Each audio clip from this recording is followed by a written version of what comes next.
Hi, everyone. Thanks for joining us and welcome to Hot Topics in Commodities Pulses.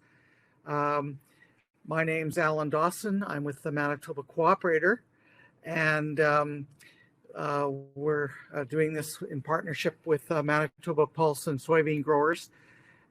Also, we're going to have technical support here with Deanna McCreary.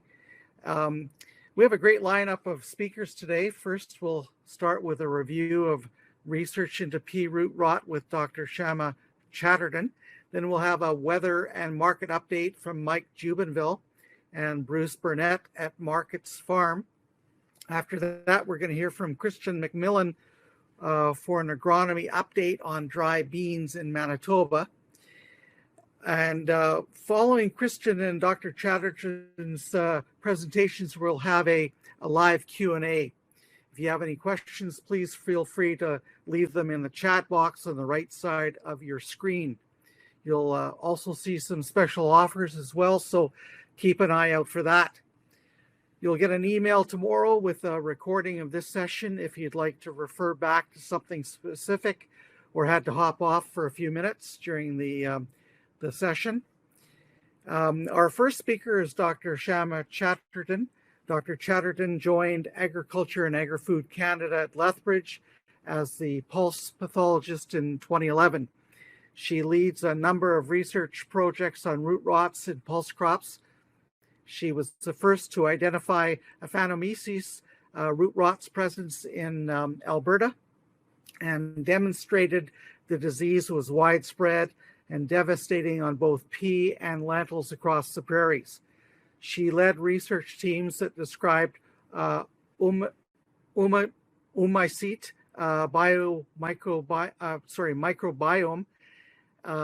associated with diseased pea roots in Canada, characterized the relationship between soil-borne pathogen inoculum dose and root rot development, and is developing molecular quantification tools for soil-borne pathogens as the basis for a decision support system.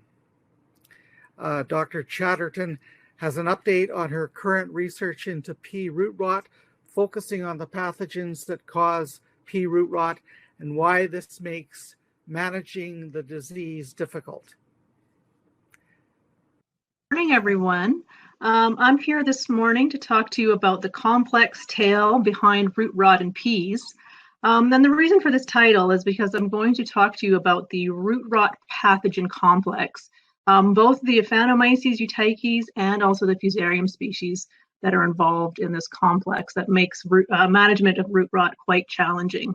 And after that, I'm going to talk a little bit about some of the field management trials that we've been researching for the past couple of years. So we'll jump right in, and I'm going to start with talking about the results of surveys that we've been conducting for the past 4 or 5 years. First, looking at the prevalence of Aphanomyces root rot, along with other pathogens that are present that cause root rot that are part of the complex. And we did these surveys using new DNA diagnostic techniques because they were really targeting looking at Aphanomyces. So here's results from the past 4 years showing Aphanomyces euteiches prevalence and incidence in Manitoba pea. And so first, when I'm talking about prevalence here, the purple bars, talking about percent of fields that are infected. And then when I talk about incidence here, the blue bars, talking about the average number or percent of sites that were infected in fields. And I've also superimposed precipitation levels. The totals in May and from May to July, because we did our surveys kind of end of July. So looking at how much precipitation we had to see how that relates to disease. So we can see in 2016, we had a very high prevalence and incidence of Aphanomyces in fields. 2017 and 2018, these were much lower. And then when we look at 2019, which is a little bit wetter than 2017 and 2018, we can see back to sort of a higher prevalence of disease, but still that incidence was low. So I think this really highlights that we see Aphanomyces problems in the wet years, and there seems to be better in the dry years. When we look across prairie-wide, this is a map just showing another summary of our survey results over the past 5 years. Anywhere where there's a red pin that indicates an Aphanomyces infested positive pea field, and a yellow pin indicates a Phantomyces infested lentil field. So really we can see that this is a problem that extends throughout the prairies, even up into the Peace region, and basically anywhere where peas or lentils have been grown for the past 20 years or so. We talk about a Phantomyces. I'm going to go over its life cycle very quickly because that's what we need to know to be able to understand this pathogen. So it starts as oospores as the primary inoculum. And these are these small single-celled resting spores that have a very thick wall that make them resistant to environmental decay. When we add our susceptible host, in this case a pea or lentil, and add some water, that's the perfect recipe for these oospores to germinate to produce zoospores. And we can see the oospore would be down here. They send out these little strands here, and we can see that from one oospore we can get hundreds to thousands of zoospores. And these little zoospores, you can just kind of see them in the picture here. They form this cluster, and then they start releasing all these little single spores that swim towards the pea roots. They infect the pea roots, and within 7 to 10 days, they can have ramified throughout the whole root to produce this brown, honey-colored disease symptoms. And then once all the nutrients are used up, they undergo sexual reproduction to then again produce these oospores that sit in the soil. So some of the key aspects of the Phantomyces disease cycle is that the oospores do require presence of a host to break dormancy. Without a host there, they'll just sit in the environment until they get those signals from the host. Having said that, everything in the environment naturally decays. So we do find that they have a half-life of approximately 1 year, just undergoing natural decay. And I'll show you in the next slide what that means for kind of reducing inoculum doses. Under dry conditions, the oospores can infect roots directly by germinating, producing those little threads that will infect the roots, but the amplitude of infection will be lower because they don't have that multiplier zoospore stage. And so that's partly why in dry years we don't see as much disease.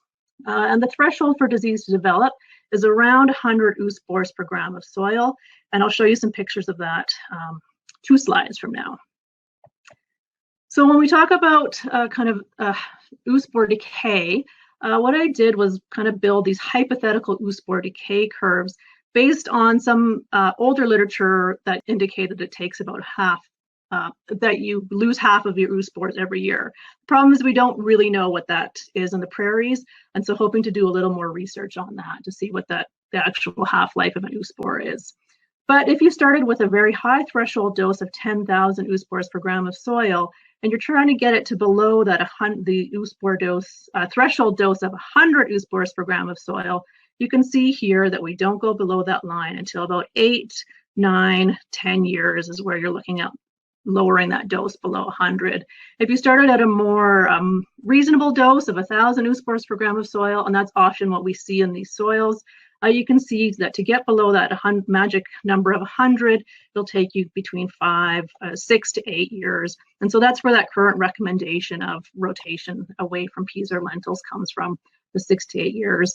And then if you're right at threshold at 100 oospores per gram, you'll see some disease here, but then you can see that, even if you waited 4 to 5 years and you got your oospore dose down to 10, you plant peas in there, you're going to pop that threshold right back up after that, the next round of peas. And so when we talk about oospore threshold dose, this is one of my favorite pictures that really demonstrates why we say the threshold dose is at 100. These are research that we did with different soil types where we added known amounts of oospores to a whole bunch of different soil types, I think 6 to 8 soils from across the prairies, and then just looked to see how disease developed. And we can see that at 0 oospores, 1 oospore, and 10 oospores per gram of soil, we really didn't get any disease at all. We do this on a logarithmic scale, so that's why it kind of goes up this way. But then you hit 100, and all of a sudden you can see you're getting disease. So somewhere between this 10 to 100 is where you'd start to see little increments of disease severity. But at 100, you're bam, like that, you have disease right away. And then above 100, 500, 1,000, 5,000, up to 10,000, we can see that we've kind of hit max disease severity. And it doesn't matter if you go above 100 or 500 here, your plants basically have the maximum disease severity and are often dead. So this is why this threshold here, kind of our magic number, is 100. And the reason why it's 100, which is fairly low for most soil-borne pathogens, is because, as I mentioned, it's these zoospores that are the multiplier stage. So even if you only have 100 oospores per gram of soil, and a gram of soil is really not a huge amount of soil anyway, so you're looking at a fair amount of oospores in that soil. Those oospores are going to be producing, each one is producing, 100 to 1,000 zoospores, so all of a sudden you've really ramped up that infection for your plants. However, those zoospores do require saturated soils to be able to swim to find those roots, and that's why we see that the disease is much worse in wetter conditions. The zoospores are attracted and will swim towards the host roots. The signal for this is not known. There's been kind of research off and on, and the last research was kind of done late in the 90s that suggested maybe something like prunitin or some, which is an isoflavonoid from peas, was maybe the signal, but that hasn't been confirmed. So I think, a good area of research would be to try to determine what that signal is. But because we see that we need soil moisture for those zoospores to find the roots, and because we see that the crop history or the peas or lentils that you plant them is what's going to bump those oospores up, it's really the soil moisture and crop history that are the driver of disease. Some of the unknowns that make it challenging for us to kind of develop these disease prediction models is that we don't know what that decay rate of oospores and how that's influenced by the soil environment, and in particularly in some of the more harsher prairie conditions. We don't know what that host signal is that induces oospore germination and the zoospore chemotactic response, and that would really be a key in understanding how the pathogen is interacting with the hosts. We want to be able to measure viable oospores in the soil. Right now, when we measure them, there could be dead and live, but we can't distinguish between that. As well, it's been challenging to determine if there's an exact frequency of pea or lentil crops that leads to these inoculum thresholds. There doesn't seem to be a magic number, like if you've grown peas 4 times, we can't say for sure you get a Phanomyces, and it really seems to be field specific. So there's interactions between field characteristics and this rate of increase of the soil inoculum that are not fully understood. And then part of the challenge, and this is why we call it a root rot complex, is that Phanomyces euteiches is not the only problem. When we look at fields, kind of a summary of fields that we surveyed for the past 4 years, we can see that only about 55% of the pea fields did we actually find a Phanomyces, and this is averaged over those 4 years. But there was always fusarium associated with the Phanomyces. The rest of the fields here, about 45 to 50%, had fusarium only, and only a very, very small proportion of these fields, shown by this really small blue bar, had only a Phanomyces without any fusarium. So it's often when you find a Phanomyces, you're going to find fusarium as well.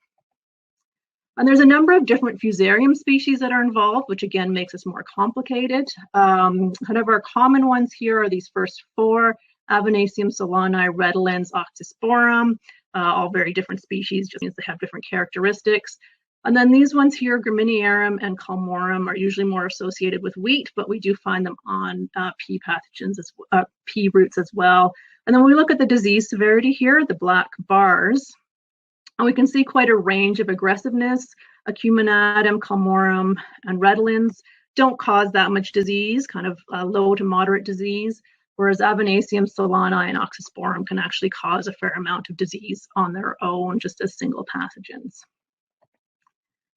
When we look at the fusarium disease cycle, it's a much simpler disease cycle than a Phanomyces, but I also think there's a more unknowns that we don't know. So fusarium tends to survive in the soil or in crop residue, either as these conidia, macroconidia, these very characteristic canoe shapes, or as resting spores called chlamydospores. And basically these get left behind from decayed roots or in stubble.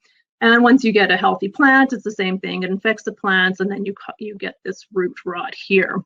Now, what's interesting is that for some fusarium species, especially Avicennium, we often find them as contaminants of pea seeds. So if you were to plant a contaminated pea seed, you would also get a root rot, usually a seedling blight, and that can actually be taken care of with seed treatments. But some of the unknowns, we know that we find a lot of Avicennium in the stubble, but it's unclear how inoculum in the stubble would move into and infect the roots, or if in fact all the inoculum is actually coming from the soil.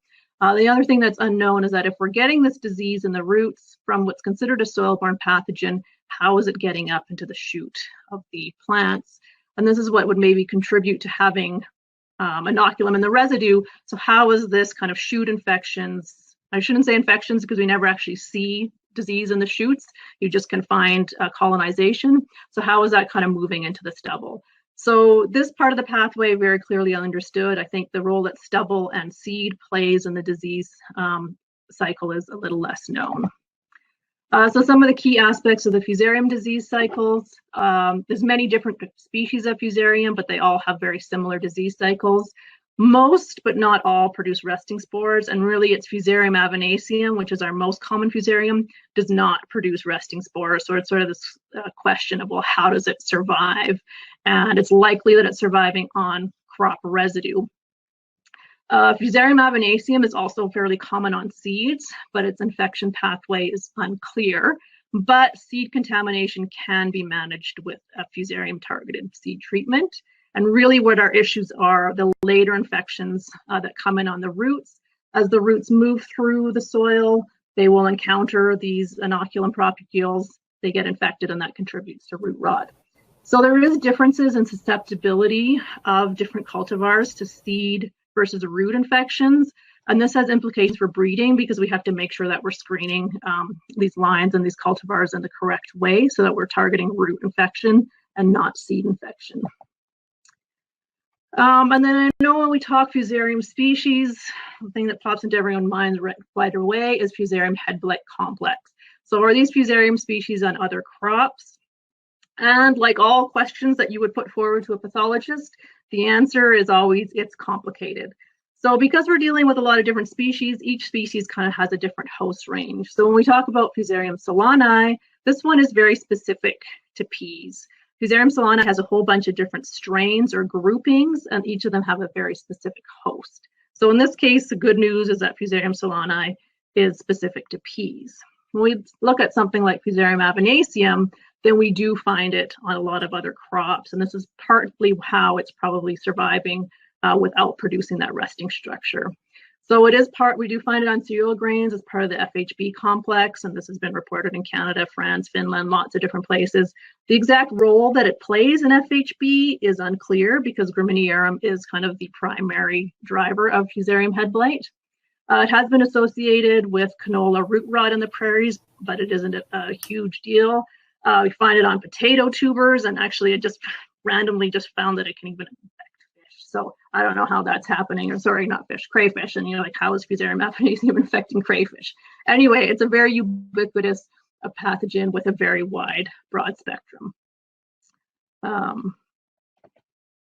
Yeah, and so we're just looking at comparing kind of our two major players here, Aphanomyces eutyches and Fusarium.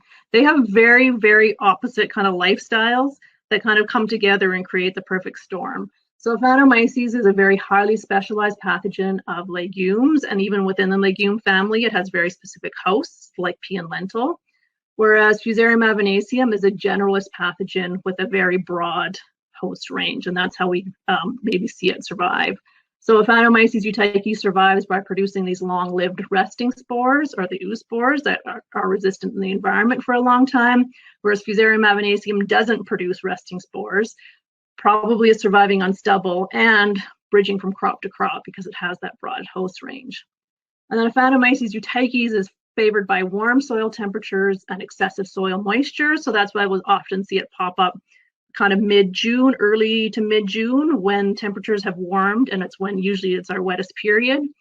And then things dry up a little bit in July, and that's when you get Fusarium avinaceum coming in because it prefers higher soil temperatures and more moderate soil moisture.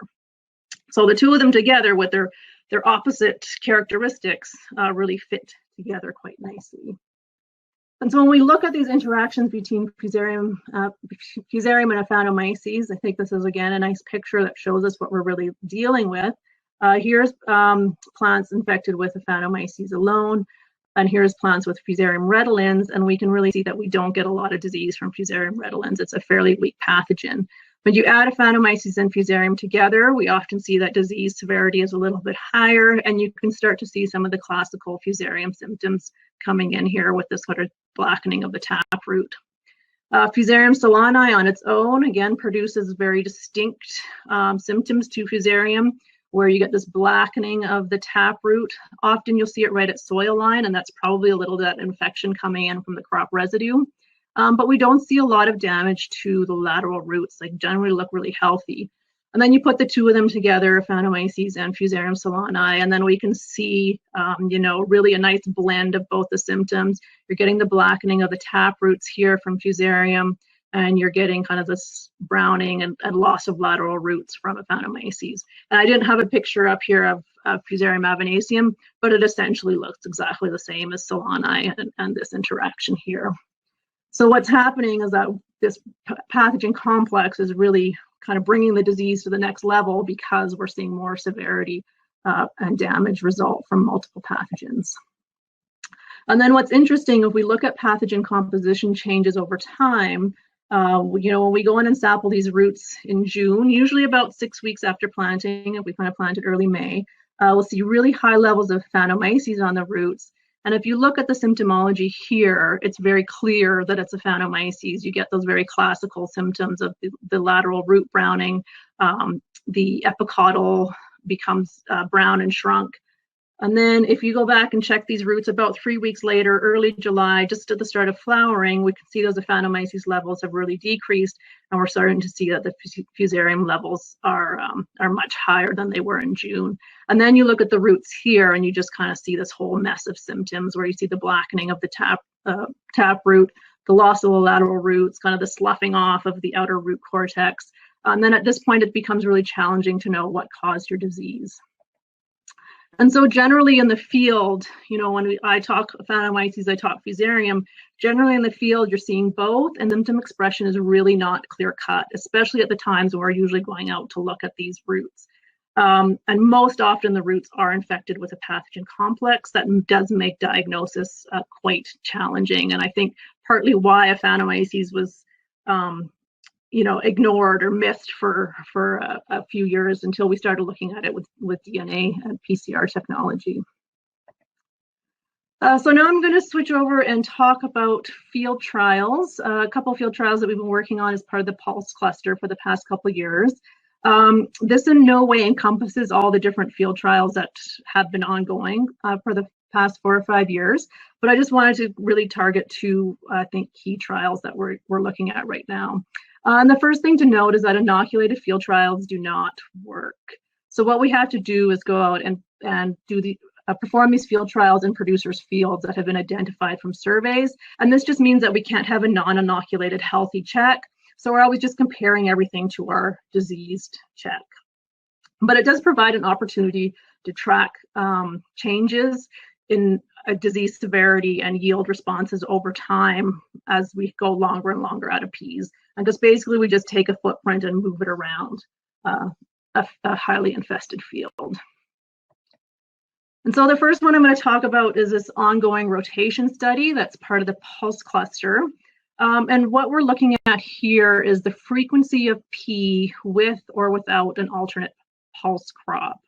And the 3 alternate pulse crops that we're looking at are soybean, chickpea, and faba bean. And we do have these trials at 6 different locations. And so 2 locations will have chickpea as their alternate crop, 2 locations have faba bean as their alternate crop, and 2 locations have soybeans as their alternate crop. And this is just based on where those locations are and what the best pulse crop is for those areas.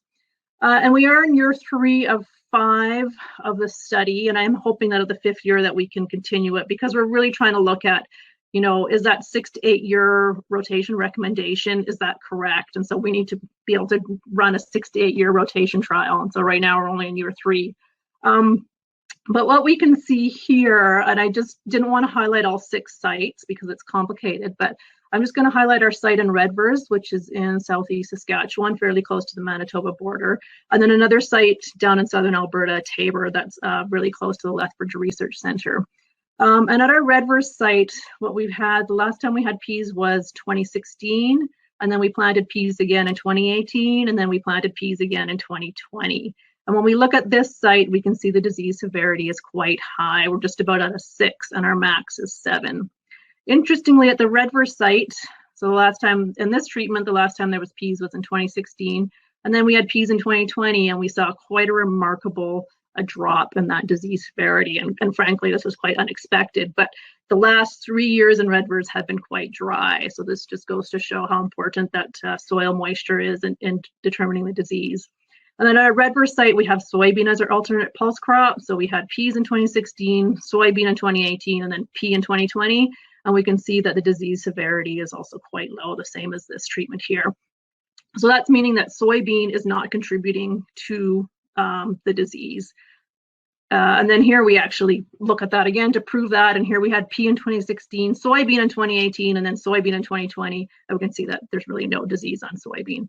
So that's good. It means that soybean can act as an alternate pulse crop and won't act as a host for Aphanomyces. In Tabor here, we can see kind of a different story where we actually, the last time we had peas at this site was 2014, then we planted peas in 2018, and then peas again in 2020. And then you can see how high that disease severity was. And then even in our other treatments here, where we had pea in 2014, and then this one had that chickpea treatment in between, we can see that disease severity here has stayed very high. So for whatever reason at this site, we're looking at 6 years now between pea crops, and we're just not seeing that disease severity come down. And so this is why I was saying it's very site-specific factors that kind of are determining that rotation frequency. And then just to confirm here that chickpea is not acting as a host, we can see the disease severity is very low. And then what we actually did was just went and tested all these roots as well for Aphanomyces levels. And if we look at chickpea, fava bean, and soybean, we can see Aphanomyces levels are very low. The scale here is only going up to 2. So this is looking at 2 cells of Aphanomyces per gram of root. A chickpea and swift current, we saw that there was approximately an average of 2, but that's very low compared to what we saw on peas. And so here for peas, the scale goes up to 120, and we can see how many that the Aphanomyces levels on the pea roots were much higher at all sites, except for in Lacombe, we actually ended up with very low levels of Aphanomyces in that year. And then the other trial that I want to talk about was intercropping with brassicas. And really, part of the idea is that brassicas can sometimes provide a biofumigant effect. So that's really what we were looking at here to see if it reduces disease severity. And we were comparing pea with canola or mustard. And I should mention that this is data from Scott Chalmers in Melita, Manitoba. And this is part of the pulse cluster, but this site actually wasn't. And he was very kind to volunteer a site because he thought this was worth pursuing. And so the idea is that mustard produces these biofumigant properties and canola doesn't. So that's why we wanted to compare them. But really, we didn't see any reduction in disease severity. So there's no transfer of biofumigant properties kind of while the plants are actively growing. But what was interesting with the yield is that we did see a yield bump higher than what we would be expecting with just the monocrop. So for instance, here the monocrop pea yielded 1,100 kilograms per hectare pea, and our pea mustard here, which is 70-30, yielded 990. Because we're only looking at 70% of pea, we would have expected we were only seeing a 70% yield, but in fact we were seeing about an 86% yield of the monocrop. So kind of a 15% yield bump just in peas over the monocrop. And then the way we look at that is with looking at this land equivalency ratio. So how much more did these crops yield as intercrops compared to a monocrop? And we can see that as an intercrop, they all did much better, and we kind of got a boost in yield. So we're exploring this a little bit further and maybe looking at more brassica species for intercropping. But I think it's worth mentioning or trying to figure out, well, we're not seeing a disease severity boost, but we're seeing a yield boost, and so what's going on there I think is very interesting. So in conclusion, I'd say I think we all know by now that Aphanomyces euteiches is here to stay. And its interactions with Fusarium species is going to further challenge this pulse production as we see these disease severity levels increase. We do see some improvement in dry years, and then it kind of goes back to being bad in wet years. Our only management option is prolonged rotation away from hosts. at least 6 to 8 years. And I think we're trying to figure out and drill down to exactly what that rotation interval needs to be. Other pulses like soybean, faba bean, or chickpea can be used instead of pea without increasing the Aphanomyces inoculum in the soil. And intercropping did increase pea yields, but did not reduce disease severity. So that's something interesting to look into further.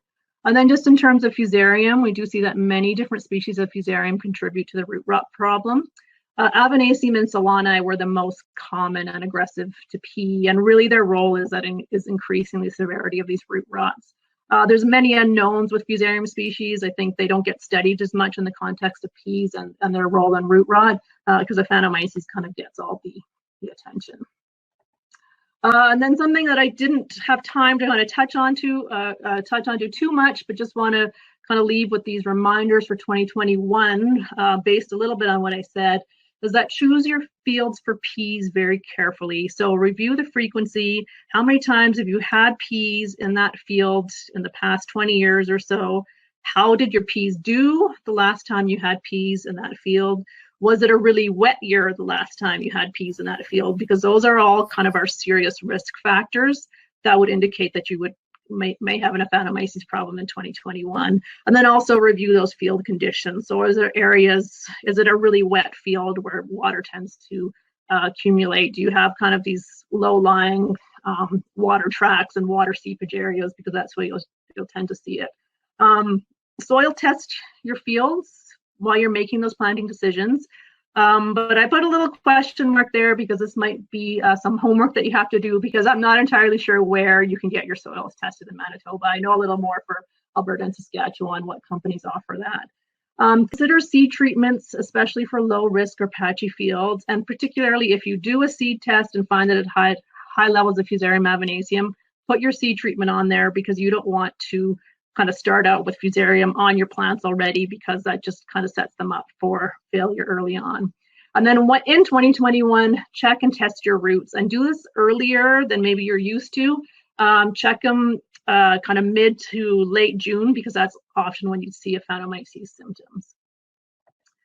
So with that, I just want to thank all the various funders that have kind of funded this extensive research over the past 5 years, number of collaborators that have helped out with field trials and surveying.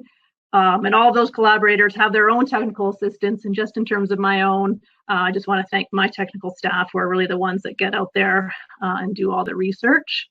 And with that, I will end the presentation, and I think there'll be time for some questions.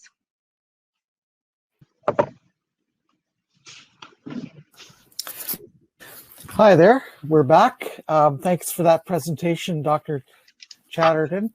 Now, a few questions have been coming in on the chat line, chat box, and it's an opportunity to put some more in if you'd like to ask some questions. I've jotted down some that have come in, and Robert was asking about a soil test for ooze spores that the farmers might be able to use to assess what's happening in their fields. Is there something available like that, or?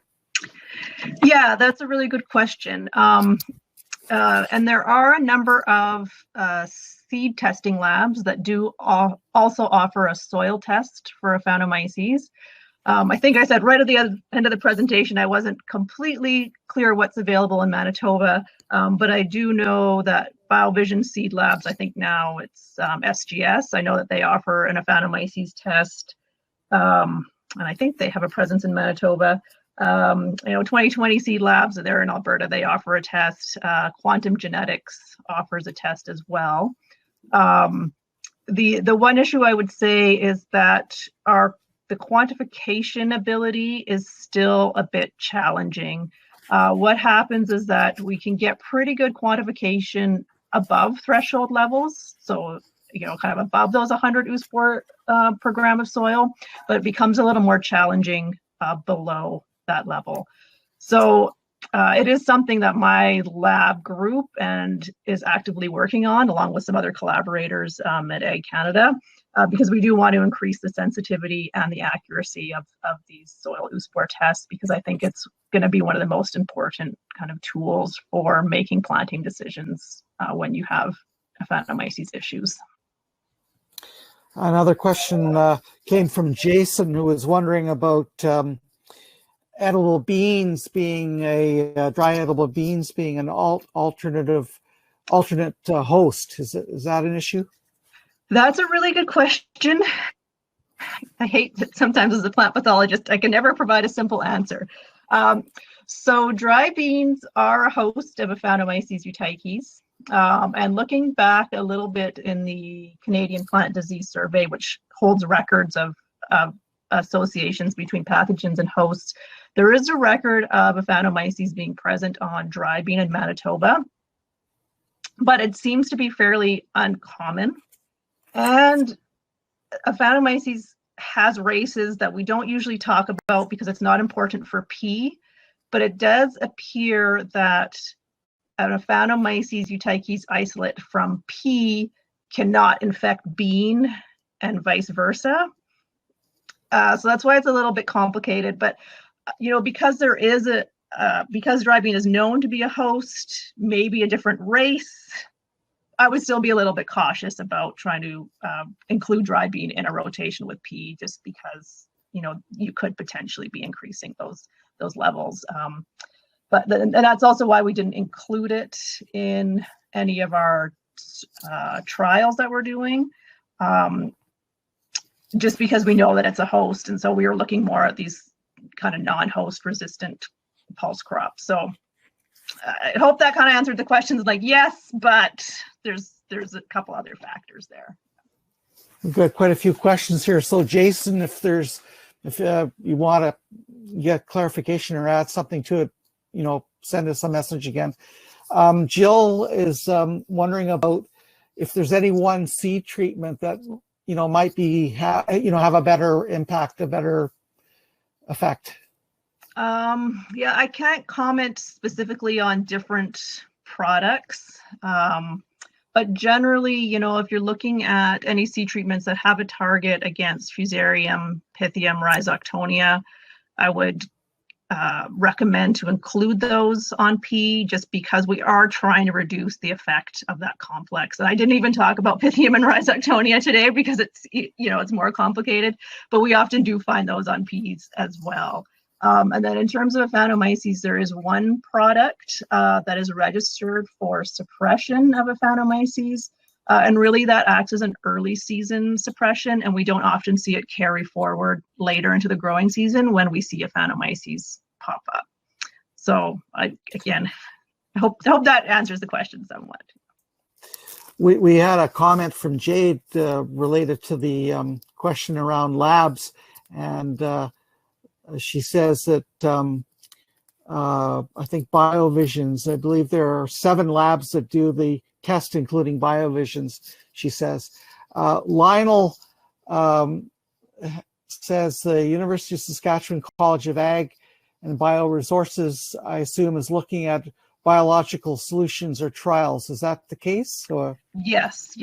As far as I know, they have been kind of actively working on a biocontrol product, biocontrol research areas. I can't say the specifics of the results that they've found, but I think biocontrol could be an attractive option because we want to see something that's growing out with the roots, whereas seed treatment is kind of like a one point in time effect, whereas biocontrol presumably should grow with those roots and help protect them.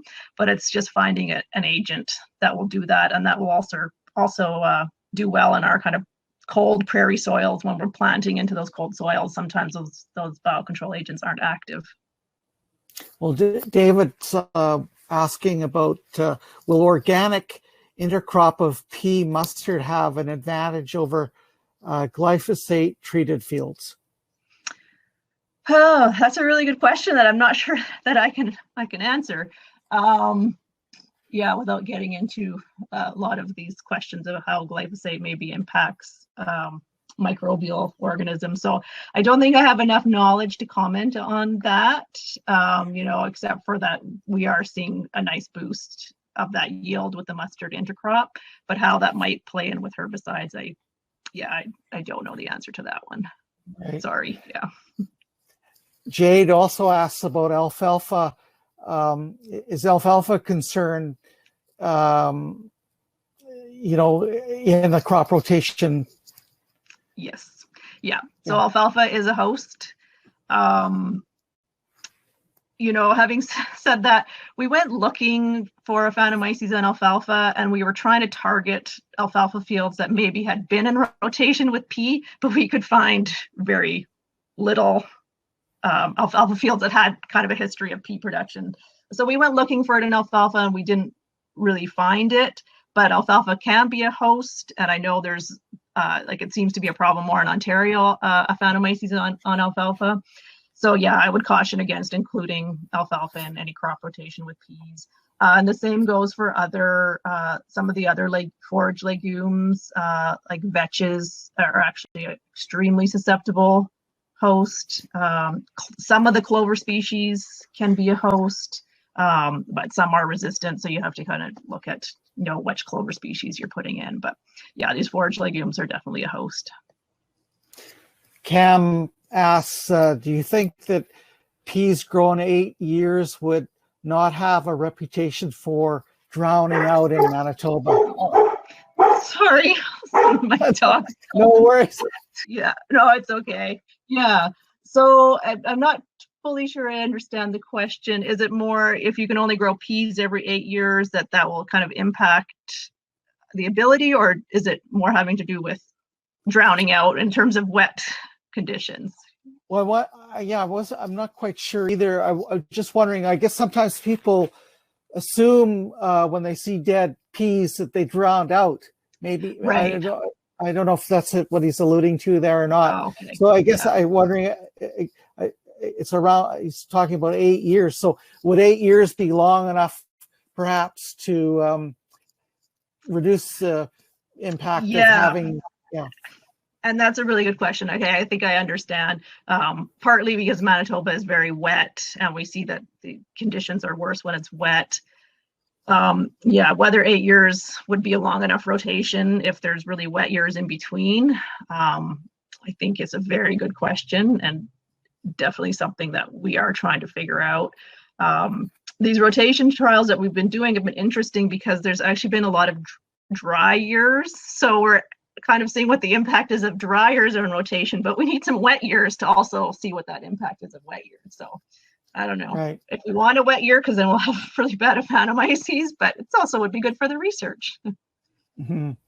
I think we're down to our last question. And Cam said it exactly. So I think we interpreted what his question was. David was wondering if you've worked with Muscard from Saskatoon. I presume that's some sort of and that's a company that actually I don't know the exacts of what the product is, but they're looking at sort of these mustard byproducts that have the biofumigant capabilities.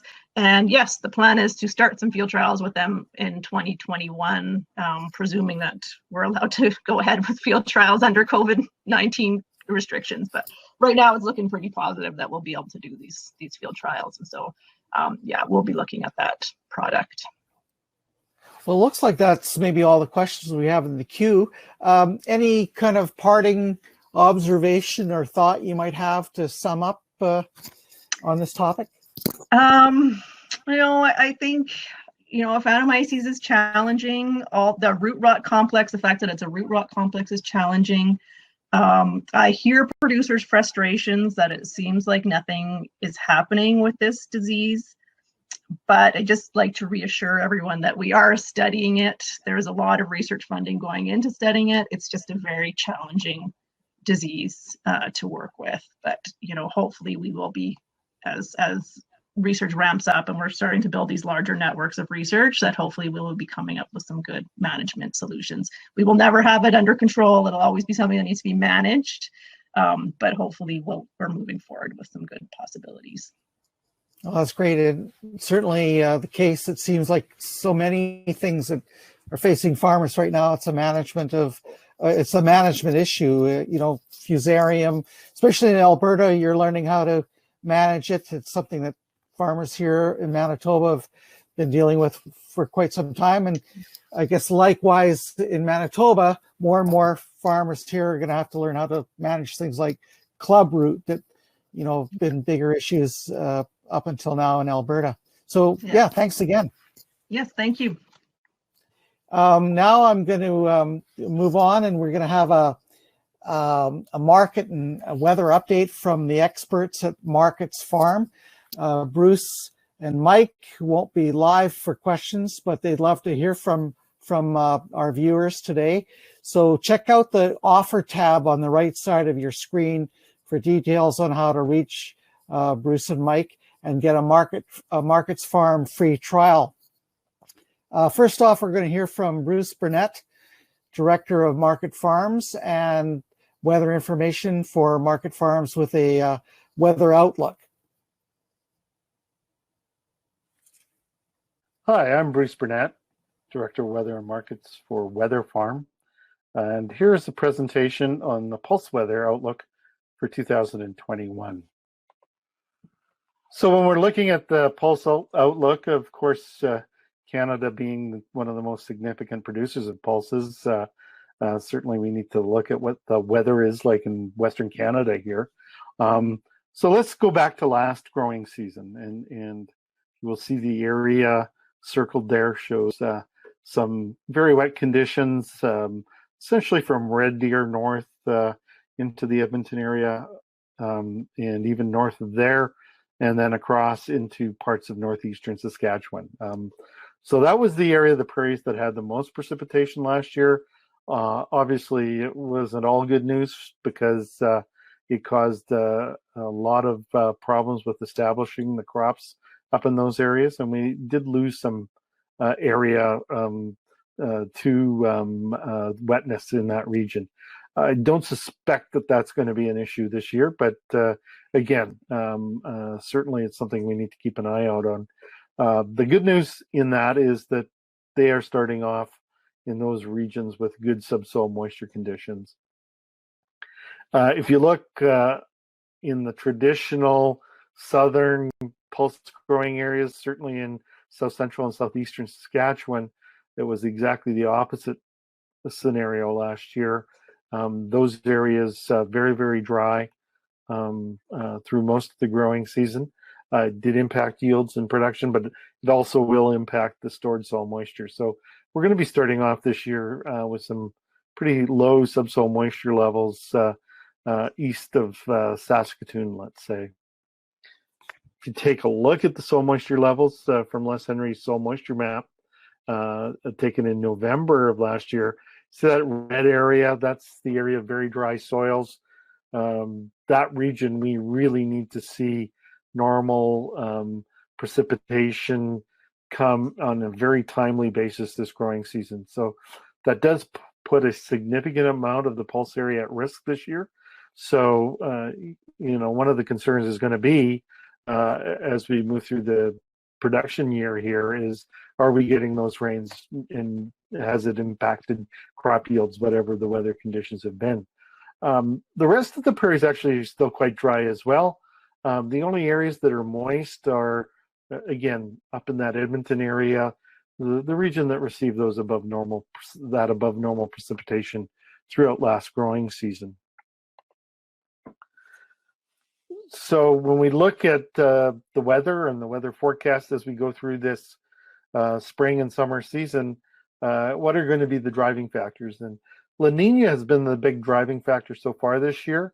This is the anomaly, essentially from February 1st to the 27th. A little bit of a typo there, but certainly the temperatures remain below normal across most of the central equatorial Pacific region. So we are still in a La Nina. It's a weakening La Nina right now.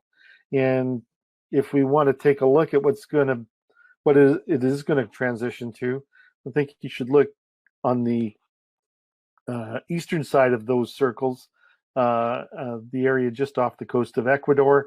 Those areas are actually starting to warm up to the point where they're a little bit above normal. And I think this is the first sign of the transition into a neutral phase, at least anyway.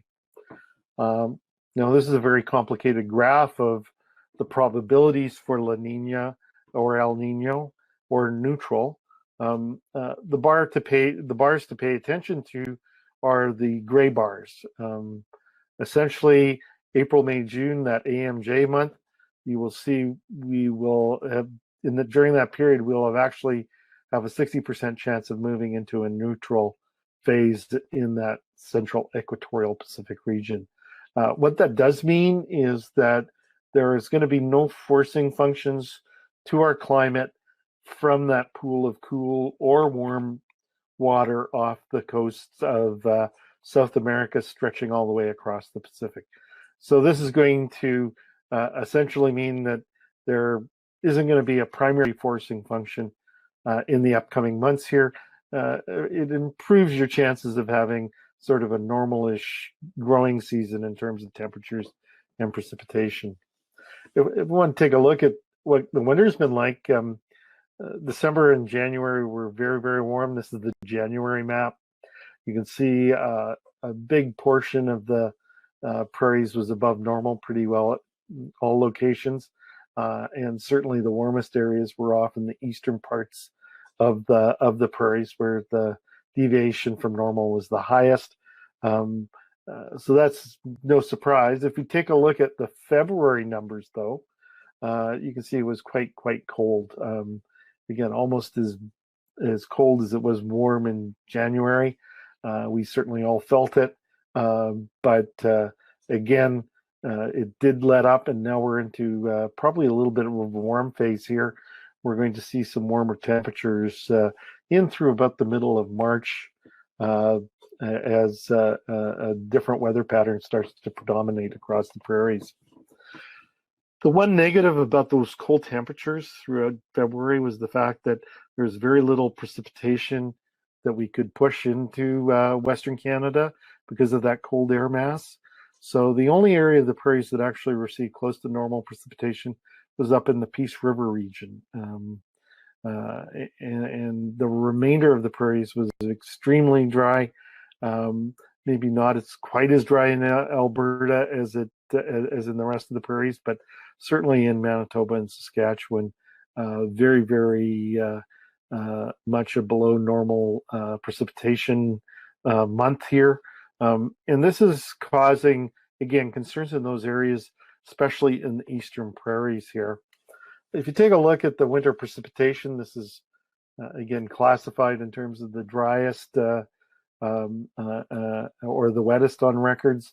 You can see, eastern Saskatchewan, Manitoba, we're among the 10 driest years for a winter precipitation. And in fact, some of those dark red areas in Manitoba are certainly, among the second or third driest winter. We may set some records here as we finish off the winter season here. In the southern prairies, southern Saskatchewan, so central Saskatchewan, southern Alberta, drier than normal, but not as exceptionally dry. And even up in that Edmonton area, we're seeing the drier than normal precipitation this winter. Again, this is good news because that's the area with more subsoil moisture, so they can stand to be a little bit dry here, especially after the planting difficulties that we've had over the past number of years in that region. Now, this is a soil water equivalent map of the snowpack, and I think it's a very telling tale, and it's certainly important for the pulse situation, especially I would say the lentil growing areas in the extreme south. You're seeing some very little soil moisture or moisture in that snowpack. So not only are we going to have drier than normal soils, according to Les Henry's soil moisture map, but we've also got a minimal amount of snowmelt this spring that's going to go into the soils there to help us get off to a good start. As you go north of the Trans-Canada Highway up into sort of central northern Alberta, central and northern Saskatchewan, we've got better snowpack, about 80 to 120 millimeters of actual precipitation in that snowpack. Again, we don't see all of that move into the soil because we need to see good conditions there for that to happen. I would say, unfortunately, it looks like we're going to warm up a little too fast here to significantly keep all of that soil moisture, but certainly we'd like to see temperatures maybe cool off a little bit relative to what we're seeing in the forecast, with highs more in the 3-degree, maybe 5-degree at most range for highs, and then freezing at night. That would improve the amount of moisture that we push back into the soil. But as I said, again, most of the prairies have a minimum amount of soil moisture available to start this growing season. Take a look at the forecast here. This is again March, April, May, so we're already started into this forecast session. Temperatures looks like a bias towards above normal temperatures in the southern and the eastern prairies, more neutral through the central and northern growing areas, maybe even a little bit below normal as you get up into the parts of the Peace River region, but more or less a weather pattern that is calling for a early start to spring here, and especially in those areas with the lack of snow cover, that certainly would give planting this year an early start in a lot of the growing areas. You'll recall that last year cold temperatures in April and early May did slow us down quite a bit. So we are still probably vulnerable to a cold snap in sort of the prime planting windows, but right now it's looking like we might get an early start to this year's planting season. The thing that concerns me the most about the current forecast is this below normal tendency in the southern and central prairies. That's going to be something that we're going to have to keep a close eye on here. Again, this isn't saying that it's going to be drought throughout the spring season, but certainly if we were to remain dry, then that would create some difficulties for planting crops in some parts of Western Canada. So something to keep a close eye on. Above normal precipitation, again, there's a tendency by the looks of it, and the models, these long-term models, have been pushing a little bit more moisture into the northern growing areas over the past couple of months of forecasting. And we still see that, but again, the area isn't that significantly large that that probably most of it will be normal in terms of precipitation. So let's take a look at the impact on the pulse crops. Mike later on is going to go through the markets and how things have been impacted, but certainly when you talk pulses, India is the biggest concern. Last summer, because we were in the middle of a La Nina, we saw a very excellent monsoon, 100% and 9% of normal across the country. That helped. That above normal monsoon was certainly driven by La Nina. One of the problems, though, with the above normal precipitation was that planting was delayed. The rains did actually even stretch into parts of August or parts of October, which did delay planting and certainly would have impacted pulse plantings in some regions. The other country, a major competitor of ours that saw a big boost from rains from La Nina was Australia. So again, above normal pulse yields this year in Australia. Not related to La Nina, but certainly of interest right now, I think, in the pulse market would be Turkey. Turkey has been dry so far this winter season.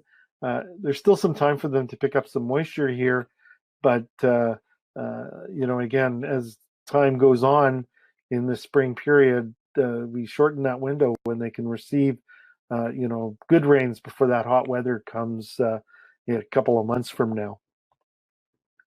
So here's the map of the Indian precipitation. Again, green denotes sort of a normal-ish monsoon, and the blues above normal. If you take a look up into the north western growing areas here, where I'm circling right now, those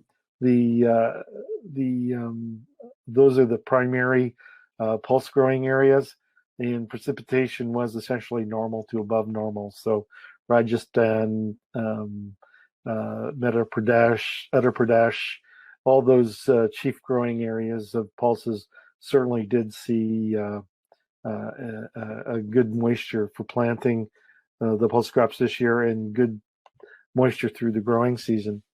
We're starting to harvest the pulses in India right now. May and March and April are generally the chief months for the harvest, but certainly more emphasis on March.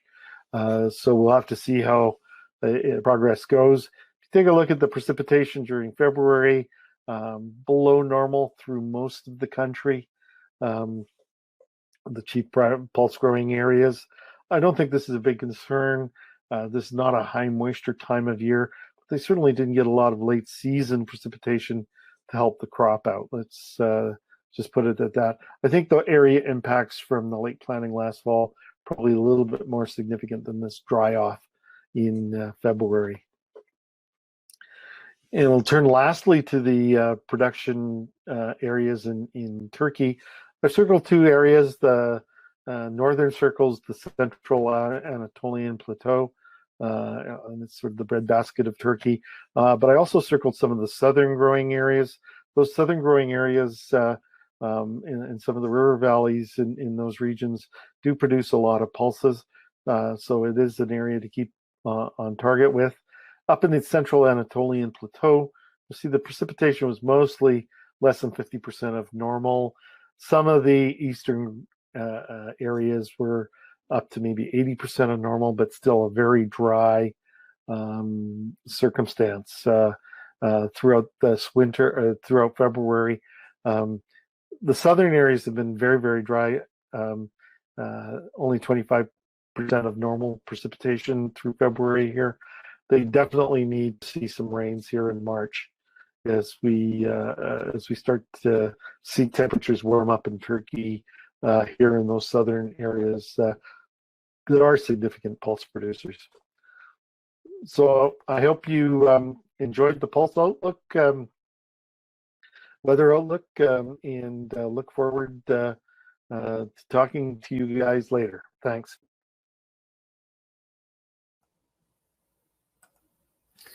Thanks a lot, Bruce. Very interesting presentation. I was just going to note that here at near Miami, Manitoba, which is about 70 miles southwest of Winnipeg, for our out-of-province viewers, it's been quite dry here this winter. And of course, we've had some very warm temperatures, including today. I think last time I looked it was +2, headed to +5. I live right on the edge of the Red River Valley, looking east right now out of my window.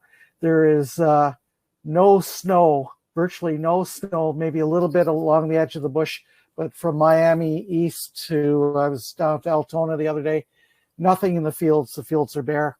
So we're going to need some moisture sometime for the spring crop to get going.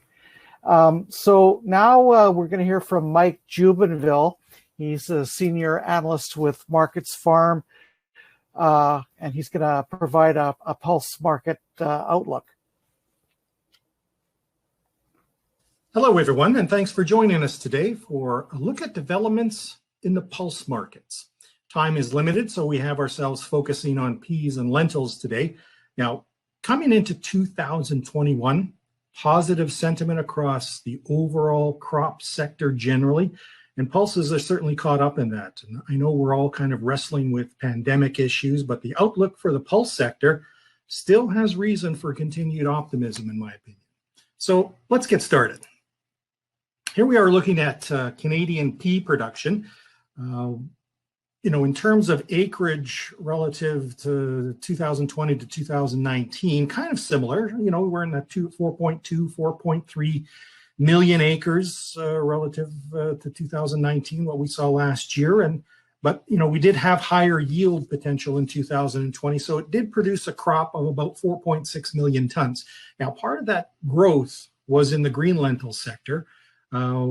We're kind of steady on the yellows last year, but still, overall pulse production is in the area of the second largest that we've ever seen in Canadian history. So a big pulse crop. But that's not really the key issue here. Demand side of the ledger seems to be the real focus. And you can see by the blue bars I have here in terms of where our Canadian peas are headed, in most cases into Asia. India in the blue bars tends to be where we focused a lot of our attention in the export markets over the years. But as India introduced import tariffs as well as tonnage restrictions in the last couple of years, as they've tried to sort of bolster their domestic pulse production, it certainly constrained our ability to enter into that marketplace. Unfortunately, though, China has stepped forward and has been a significant buyer of Canadian peas over the last number of years and has been the key market for us. So protein ingredient market, for starches, for noodles, and especially in the case of China, especially this year, has been in the feed ingredient sector. Now, I've got a supply-demand table up here, and in the blue shaded area is what we have for this current marketing year, and I see domestic use as showing a gradual ramping up. This comes courtesy of the more protein fracking that we're seeing with new processing facilities that are showing up in Canada, particularly in Western Canada. Likely a bit more on the feed inclusion as well, as livestock producers have become increasingly more aggressive, trying to source different alternative feed ingredients to satisfy the livestock ration. But the story here on peas, to me, obviously comes down to exports and exports to China. Now, we're probably on a journey to do about 3 million tons, maybe more, of pea exports, specifically to China. I see exports here, I pegged at 3.8. Over 3 million tons of that is going to China. So we're talking about over 3/4 of all of Canadian pea exports are destined for the Chinese market. And in doing so, we're essentially cleaning out the cupboard on peas as we are on a number of commodities this year. So based to me on this balance sheet, a made in Canada price needs to surface this year in order to ultimately curb exports. So old crop pricing, I think, remains well supported. And I think going into the springtime has some room to go higher yet. But much of this, all of this, really rests on Chinese demand continuing going forward. But still, an ending stocks-to-use ratio of about 4% on our peas is certainly a pretty tight scenario going forward. So just sort of focusing a little more on Canadian pea ending stocks out of that supply-demand balance table, you can see how tight we're getting. And that remains the main discussion point, I think, for the pea market in the current environment. And it's just not a Canadian issue. This is a global tight stock scenario as well. So Canadian stocks, again, very low, down around 200,000 tons for this current marketing year. I look for pea acres going into 2021, probably holding relatively steady. There is a great competition for acres amongst various profitable cropping options out there, and peas, certainly fits, but not aggressive enough to really draw a great swath of acres relative to other cropping options out there. Disease issues in some of the major pulse-producing areas of Western Canada certainly is something to take into consideration. So this is a suggestion that stocks for Canadian peas are likely to remain tight, not only for this marketing year, but probably as an extension into 2021-22 as well. So that's what we're looking forward to right now.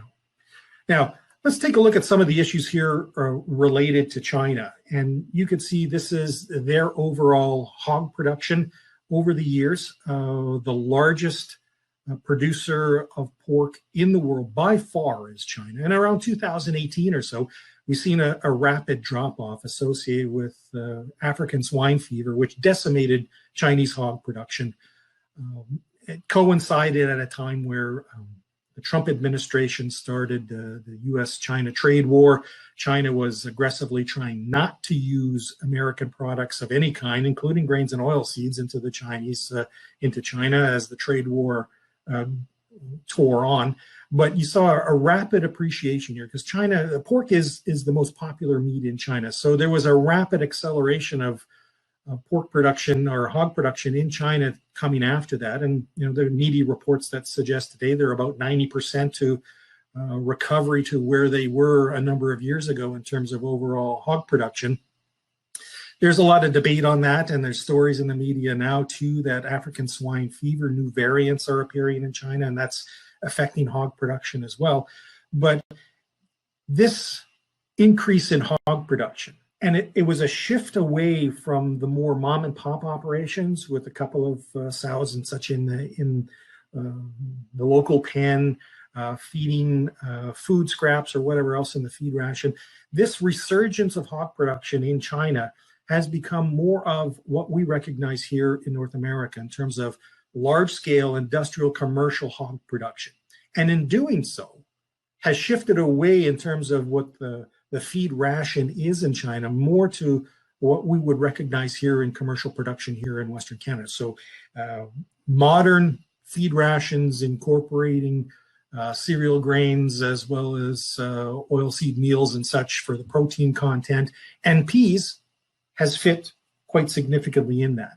So this is where the real development in terms of demand for peas has taken off. Now, trying to get a sense as to where pea prices could go, and then looking at the Chinese market, I've kind of used that hog ration formulation to use soy meal and the corn market as kind of our proxy as to where the pea market can be going. You can see I have a graphic of May soy meal futures Chicago. And since August, it's been on a steady incline higher. And right around the time of the USDA supply demand report in the middle of January, we sort of peaked out and the market is sort of topped out for now. Does this mean this is the ultimate top is in place? No one can say that for a certainty, but just because we see this topping action in the marketplace draws some concern on my part. You can see the 20-day moving average crossing below the 50-day moving average now. This is one of those canary in the coal mine issues that I've been watching as it relates to our pea market. On a weekly chart, you can see the rapid acceleration second half of 2020 in terms of those prices. And again, I use this as my proxy for peas into the Chinese feed market. And we sort of topped out and are falling back a bit. So recently, MarketsFarm has undertaken more sales in terms of old crop yellow peas. Not because we're necessarily sure this market's going to fall apart on us, because so far the underlying support still is there, certainly on our pea market. But when I see the proxies starting to shift, I want to reward this rally, and we've done so recently. And that really came about a week and a half ago when the Canadian Parliament decided to make a declaration of genocide against China. I had some fears of political issues that maybe manifest themselves, and maybe China may lash out us in some way. And we're so dependent on the pea market, on China demand, that it created some fear. So I wanted to lock in some decent prices that have arisen. So we're looking at the highest prices of the year so far. These are yellow peas, cash Saskatchewan, $10.50, $11 a bushel or so, maybe $11 plus out in Alberta, with new crop pricing opportunities, $9 a bushel, let's call it 10 in Alberta. Buyers are trying to actively encourage planting of more peas, I think, for the coming year. But prices are higher for all crops this year. So again, it's making a very intense competition for acres, I think, setting up going into the springtime. And again, disease concerns for peas and other pulses have also become more widespread in growing areas in Western Canada, which I think is going to limit the ability to really draw more acres into the pea sector. On the green side, $9.25, $9.70 a bushel, I think picked up in Saskatchewan. Again, $10 a bushel in Alberta. The green pea market, I think, is reasonably better supplied. Different marketplace what they're shooting into. But I still think in the coming year, we had a big ramp up of production last year with an increase in acres. I think we'll probably see some curtailment of acres in 2021. So I kind of look at greens as potentially maybe a bit of a sleeper crop for us. So we might lose some acres, but if you traditionally grow greens, I would probably stick with that in terms of rotations for 2021. And at this point in time, looking into new crop, I wouldn't be too worried about getting into any real forward contracting for fall delivery at this time. Now, I don't want to leave the India situation because there's a couple of things here that I find interesting that I want to point out. Again, our demand market is dominated by China right now, but India still is an 800-pound gorilla of the global pulse market. They're the biggest producer and biggest consumer of pulses in the world, but they have been on an active campaign in order to bolster their own domestic production and have constrained or restricted imports into that country, and Canada is certainly caught up in that. Now, the India government just recently updated their crop production estimates, so total Indian pulse production for 2021 is estimated right now at about 24 million tons or so. And that's up from about 23 million tons last year, but it falls short of the initial target the government had in place for this year to get up to about 25.6 million tons. Now, if we break that down a bit and just use the Shana component of the overall pulse production in India. Now, Shana is like a desi-type chickpea. It's what our yellow peas is used as a substitute for in the domestic Indian food marketplace. So if we look at this Shana market is one where the harvest is just starting to get going in India right now, is probably going to be gaining full momentum as we get it to the end of March. But right now, the government has been projecting about 11.6 million tons of Shana production relative to 11.1 million tons a year ago. But if you believe the trade thinking on this, is that crop is actually maybe around 9.5 instead of 11.6, 9.5 to maybe 10 million acres. There were higher acres put in the ground for Shana this year, but hail, frequent unseasonal heavy rains later into January and into February, even some talk of blooms that have been washed off during crop flowering has impeded some of the production this year. So this is something we're going to be watching for going forward. Now, India doesn't have for Shana any import tonnage quotas set in place, but they are the most expensive import tariff regime of the entire pulse family. It's like 66% import tariff all in. Now, peas have, again, traditionally worked as a substitute in that market before, and but on peas, India does have an annual import tonnage quota for peas, and it's the combined peas of yellows, of greens, of dun peas of about 150,000 tons. So that's the maximum in terms of tonnage, no matter what price that you can put in there. There's also an import tariff as well, and it's at 55%. So that's to say the chart earlier on where we've had a fall off in terms of India demand for peas. Well, that pretty much explains it. It's become a very limited market for us now. But if that Shana crop is only 9.5 million tons or 10 million tons instead of the 11.6 that the government currently is projecting today, there could be an imbalance on Shana developing in the Indian market, which in time may trigger the Indian government to readjust their restrictive import policy, maybe to encourage a little more on the import side. Honestly, I feel like it's a guessing game on internal politics in India. Good luck. Who knows? It's kind of a black hole, really. But I will say that we are seeing India Shana prices, as you're seeing here, India futures prices, they're starting to move higher. Now, they're getting closer to the minimum support price that the government guarantees for the Indian farmer. And supplies of Shana, we're going into harvest, so you never short supply in the harvest season. So I don't expect any policy changes on imports to happen anytime soon. But I suspect there's something brewing here. So we're going to have to monitor India's domestic prices, I think, for now, because I think they probably represent the truest indication of what's going on locally. But if we see this price continuing to move higher, we may see a change of India policy develop in time. Okay, let's look at lentils. Canadian production, around 2.9 million tons this past year. Second largest lentil crop in Canadian history. And in and of itself, you kind of think that one would be bearish for prices. We had a lot of production this year.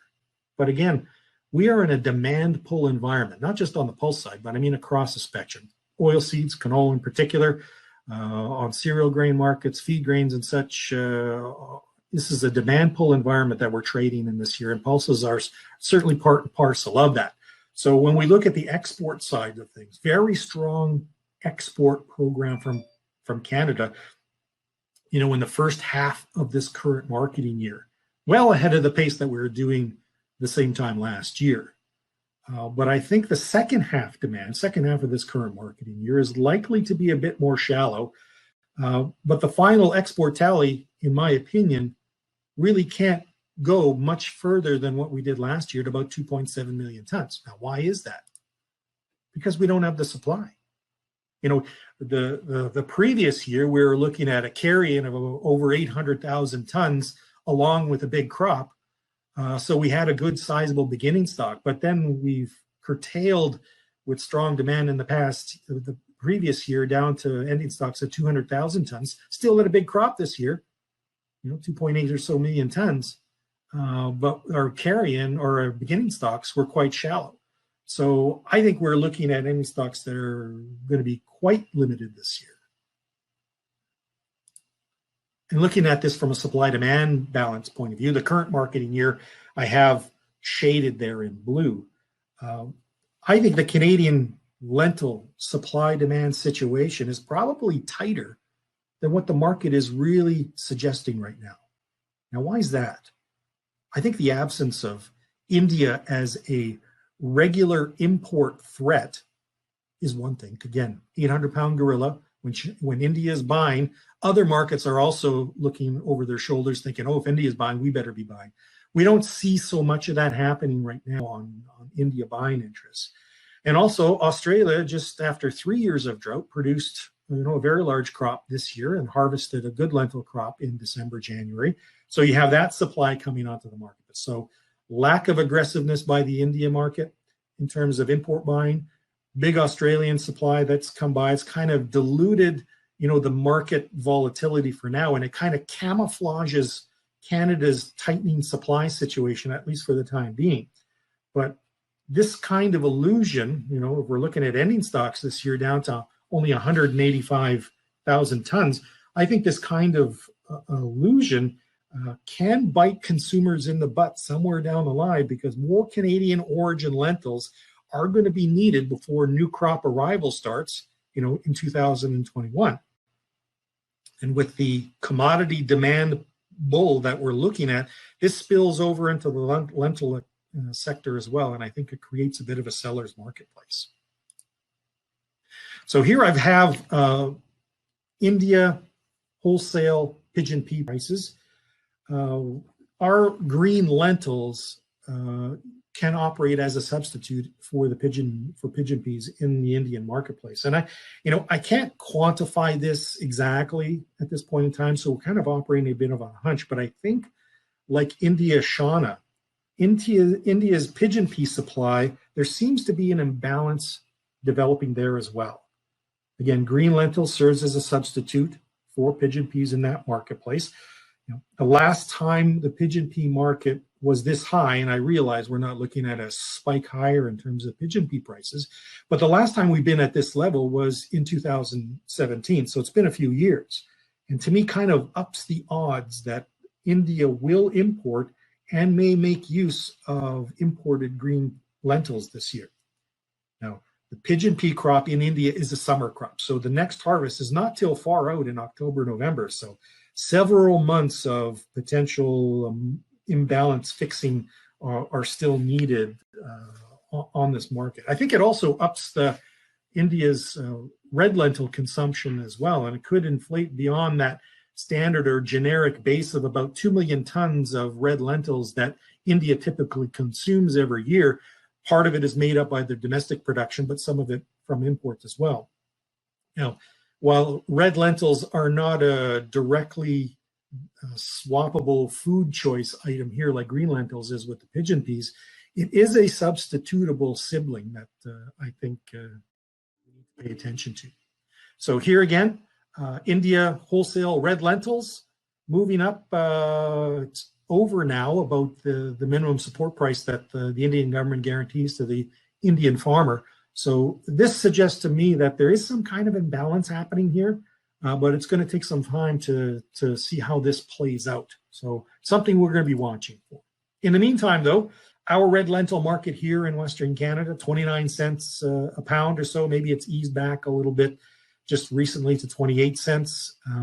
You know, it's only been just over a year since we came out of that funk of the lentil market in that 16, 18, 20 cents a pound area. So that we're into the turnaround cycle. What drives these things can be different each time. But typically, as I've shown here, when we sort of base at the lows and start to move higher, typically we go through about a 2-year period where we start moving things higher. Now, again, the bit of a illusionary situation with respects to Canada's tightening lentil supply-demand situation, again, because of absence of regular import threat from India and that big crop from Australia, I think it has the potential to introduce an element of complacency amongst lentil users.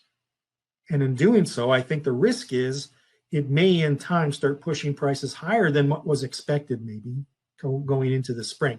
Now, I'm not looking for a spike high like we saw in 2008 and 2016 necessarily.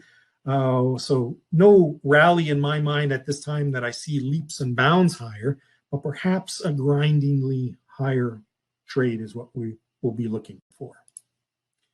Looking at the large green lentils, old crop 38 cents or so. I get reports from commercial interests that the buyers are starting to get a little stubborn here.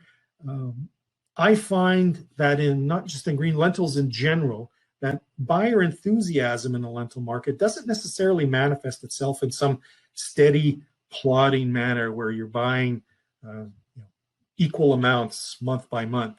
Rather, I find the lentil market operates as all or none kind of waves. Lots of buying over a short period of time, then that fades away and we go quiet for a while. And we sort of go through these kinds of waves.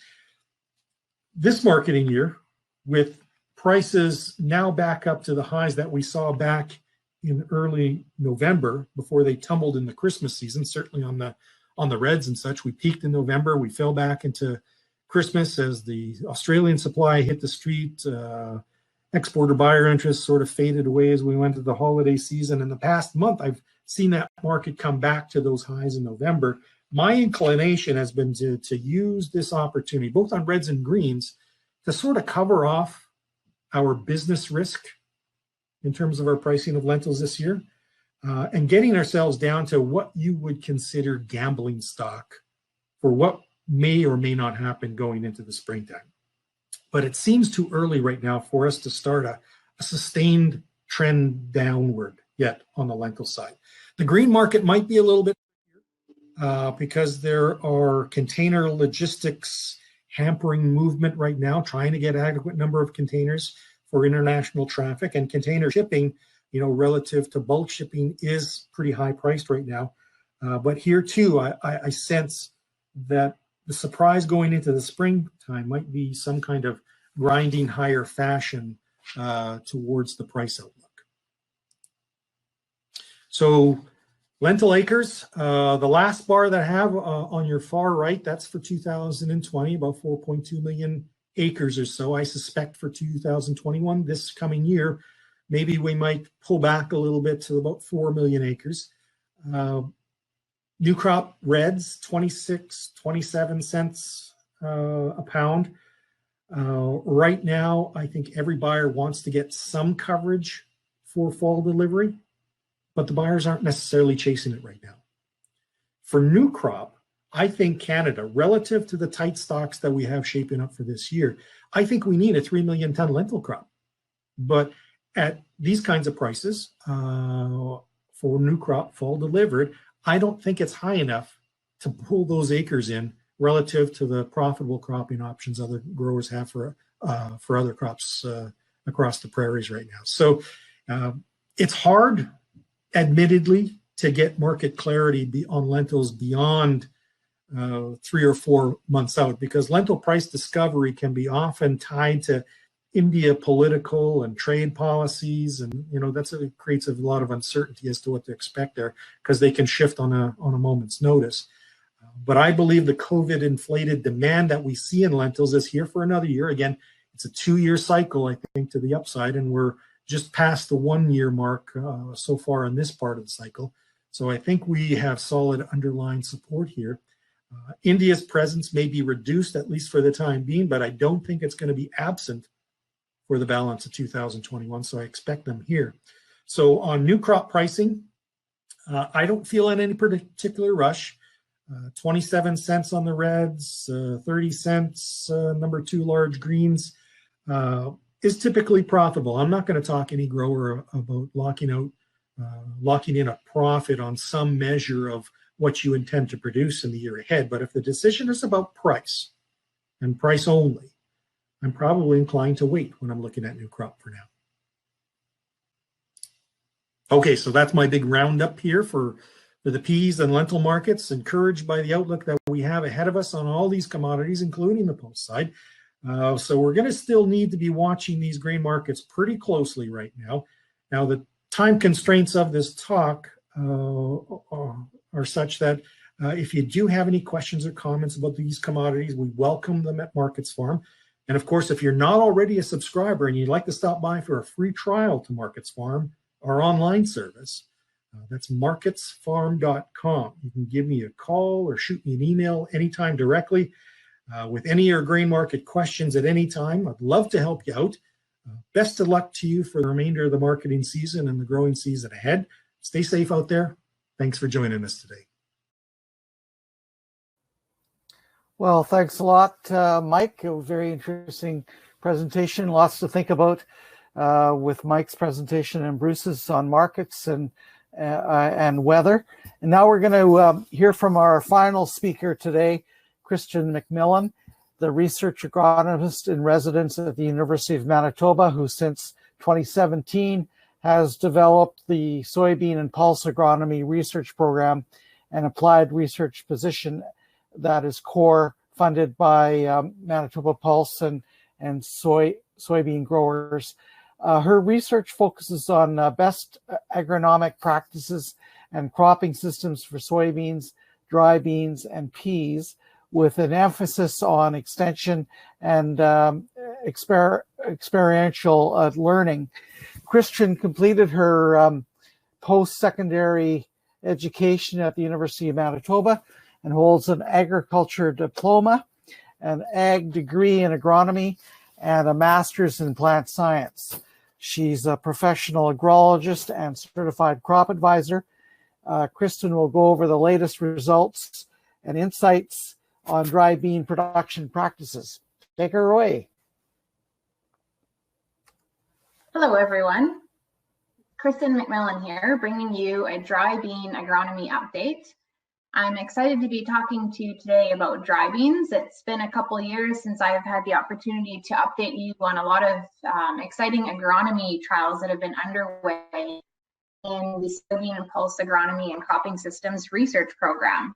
So let's get started. First, a look at Manitoba dry bean acres over the past 20 years. Manitoba is actually the top producer of dry beans in Canada. Ontario we've typically been chasing Ontario where they fluctuate between 90 and 130,000 acres, but Manitoba recently has topped 150,000 acres over the past 2 years, making us the top bean producer. And this graph also shows you the distribution of market classes. So our primary market classes, as many of you know, are pinto beans, navy beans, and black beans. For those of you tuning in from Alberta and Saskatchewan, we also have dry bean production in those provinces as well. In southern Alberta, acres can be as high as, I think, 40 to 50,000 per year. And in Saskatchewan, it's a little lower than that, I think anywhere up to 10,000 acres on an annual basis. So I'm fortunate to be in an applied research position at the University of Manitoba that was initiated by the Manitoba Pulse and soybean growers and established in 2016. So since then, I've established 3 agronomy research projects listed here of the effect of pre-seeding crop and residue management on pinto bean, optimizing nitrogen rates for pinto and navy beans, and most recently, an evaluation of dry bean inoculants. So here's a map of the province and where our dry bean acres are grown. So most acres are grown in the Portage area and then south central Manitoba between Morden and Altona. And highlighted with the orange stars are the study sites for these agronomy research experiments. Now the study years have been 2017 to 2019, or 2020, sorry. And I just want to point out that these years have been similar environmentally in that they've been warm and dry. So precipitation has been below normal, anywhere from 36 to 69% of normal. And we've seen a seasonal to above seasonal temperatures. So that's the context in which these studies have taken place. And of course, the conditions that you've been dealing with as farmers and agronomists. All right, let's start with the first experiment. So I'm just looking ahead to the outline of the presentation. I'm going to spend about 10 minutes on each experiment and then draw you, there's a lot of data, and this is actually the first time that I've been presenting the results. So you're kind of my test audience today. And if you have any questions or comments, I'd be happy to see them in the chat box. So please don't hesitate to do that. And then at the end, I'm going to draw you towards the annual report, which has the full details of all the variables that we collected and the synthesis of the results to date. So experiment 1, the effect of preceding crop and residue management on pinto beans. This experiment was held at Carmen and Portage from 2017 to 2020. So in this experiment, we looked at whether pinto beans were seeded following 4 test crops. So most commonly, farmers are planting pinto beans after wheat, corn, canola, and dry beans. So those were our 4 test crops. I was also interested to know what the effect of residue management was. So in each of those test crops, the plots, the main plots were split into a tilled and direct seeded plot. So in the tilled plots, tillage took place after harvest and before seeding pinto beans. And then of course, pinto beans were seeded into each of those test plots in the second year. So the question is, how is pinto bean productivity affected by the preceding crop and residue management? Here is a summary of the analysis of variance for the variables that we measured. There were quite a few variables that we measured, and for the sake of time, I'm going to focus on some of the most interesting variables. So the first one that we're going to talk about is plant population. We're also going to talk about grass weed density, followed by root rot severity, and of course, bean yield. So in an ANOVA table, what you're looking at are the effects that were measured. So in this experiment, we looked at environment, the preceding crop, or crop residue as it's referred to in this table, and the effect of tillage or residue management. And then of course, all the interactions among those variables. First off, plant population or bean establishment. So bean establishment was affected by residue management and preceding crop. We seeded pinto beans at 100,000 plants at seeds per acre, which is the current recommendation, and that was to achieve a target of 70,000 live plants per acre.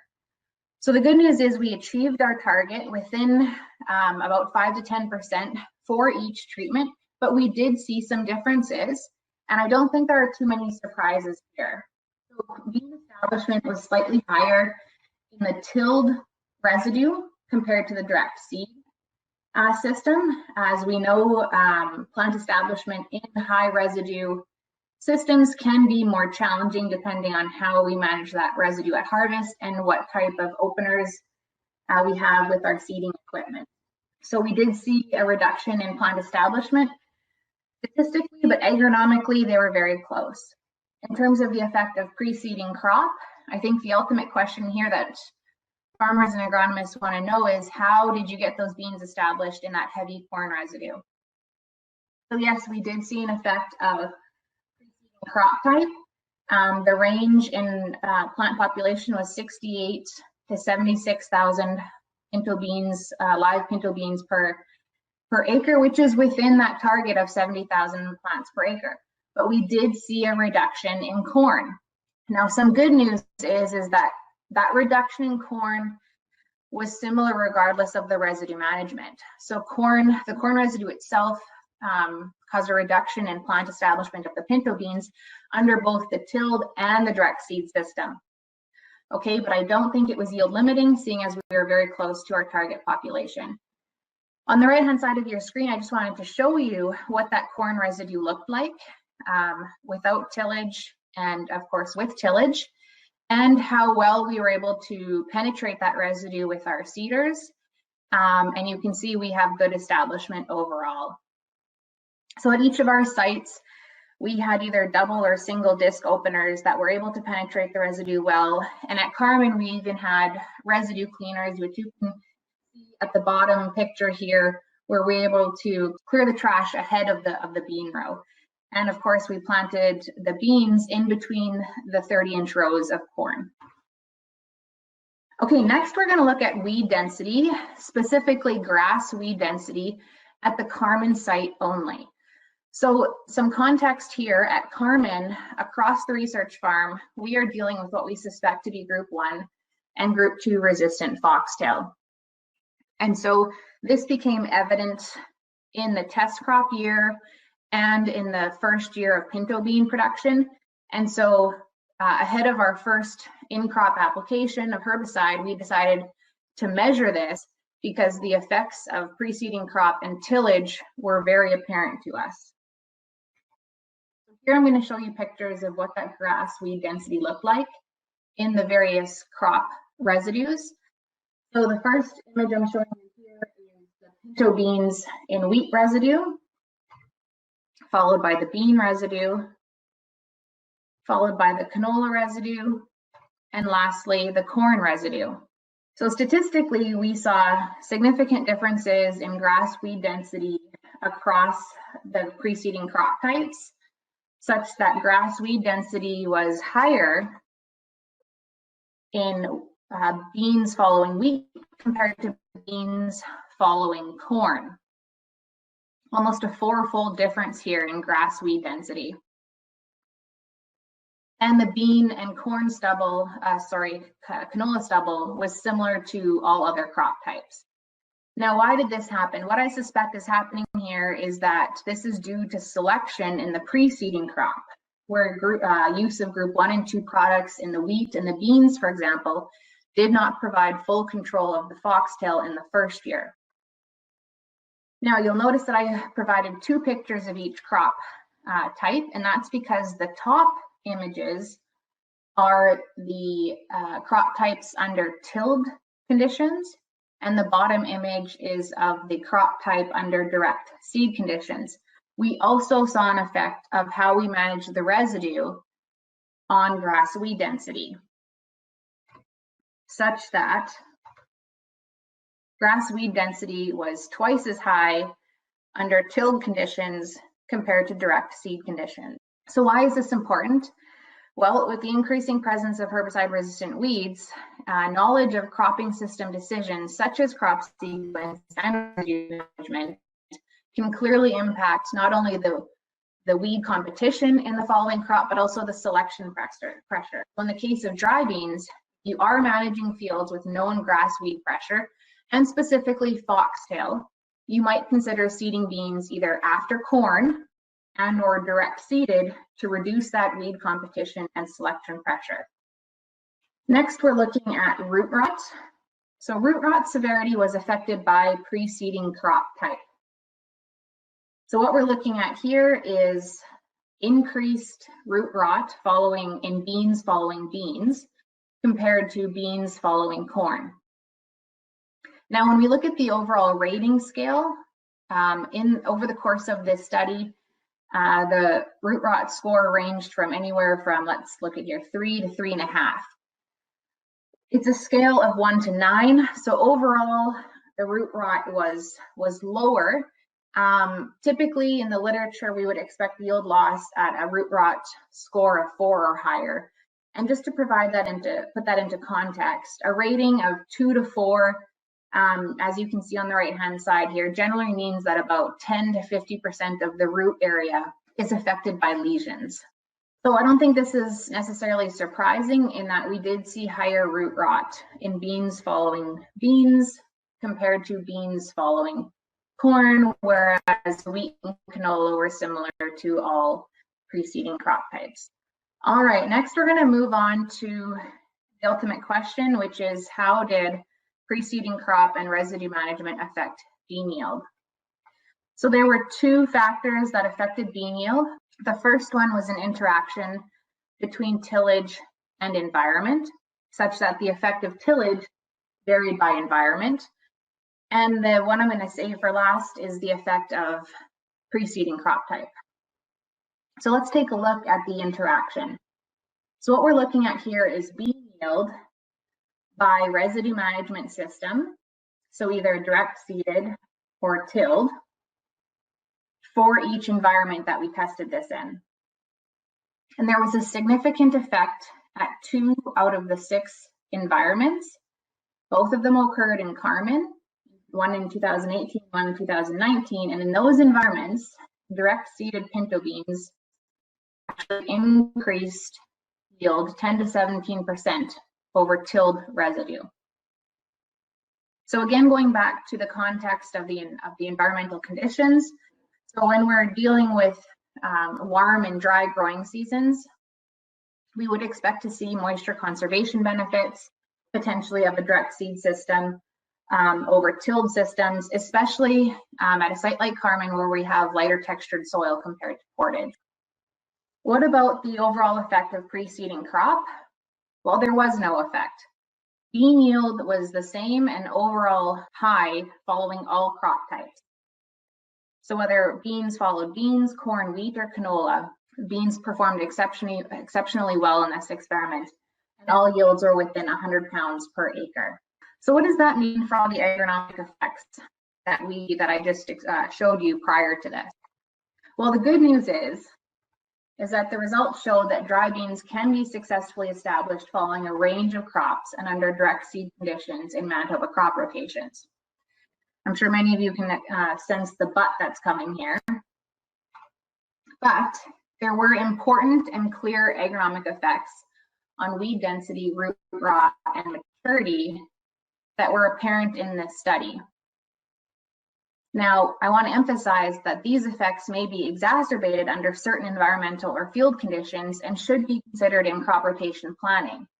And specifically, I want to refer to fields with, for example, a long history of bean production or fields that are prone to wetness, where those preceding crop differences in root rot, for example, may be exacerbated in those fields with many years of prior bean production or fields prone to wetness.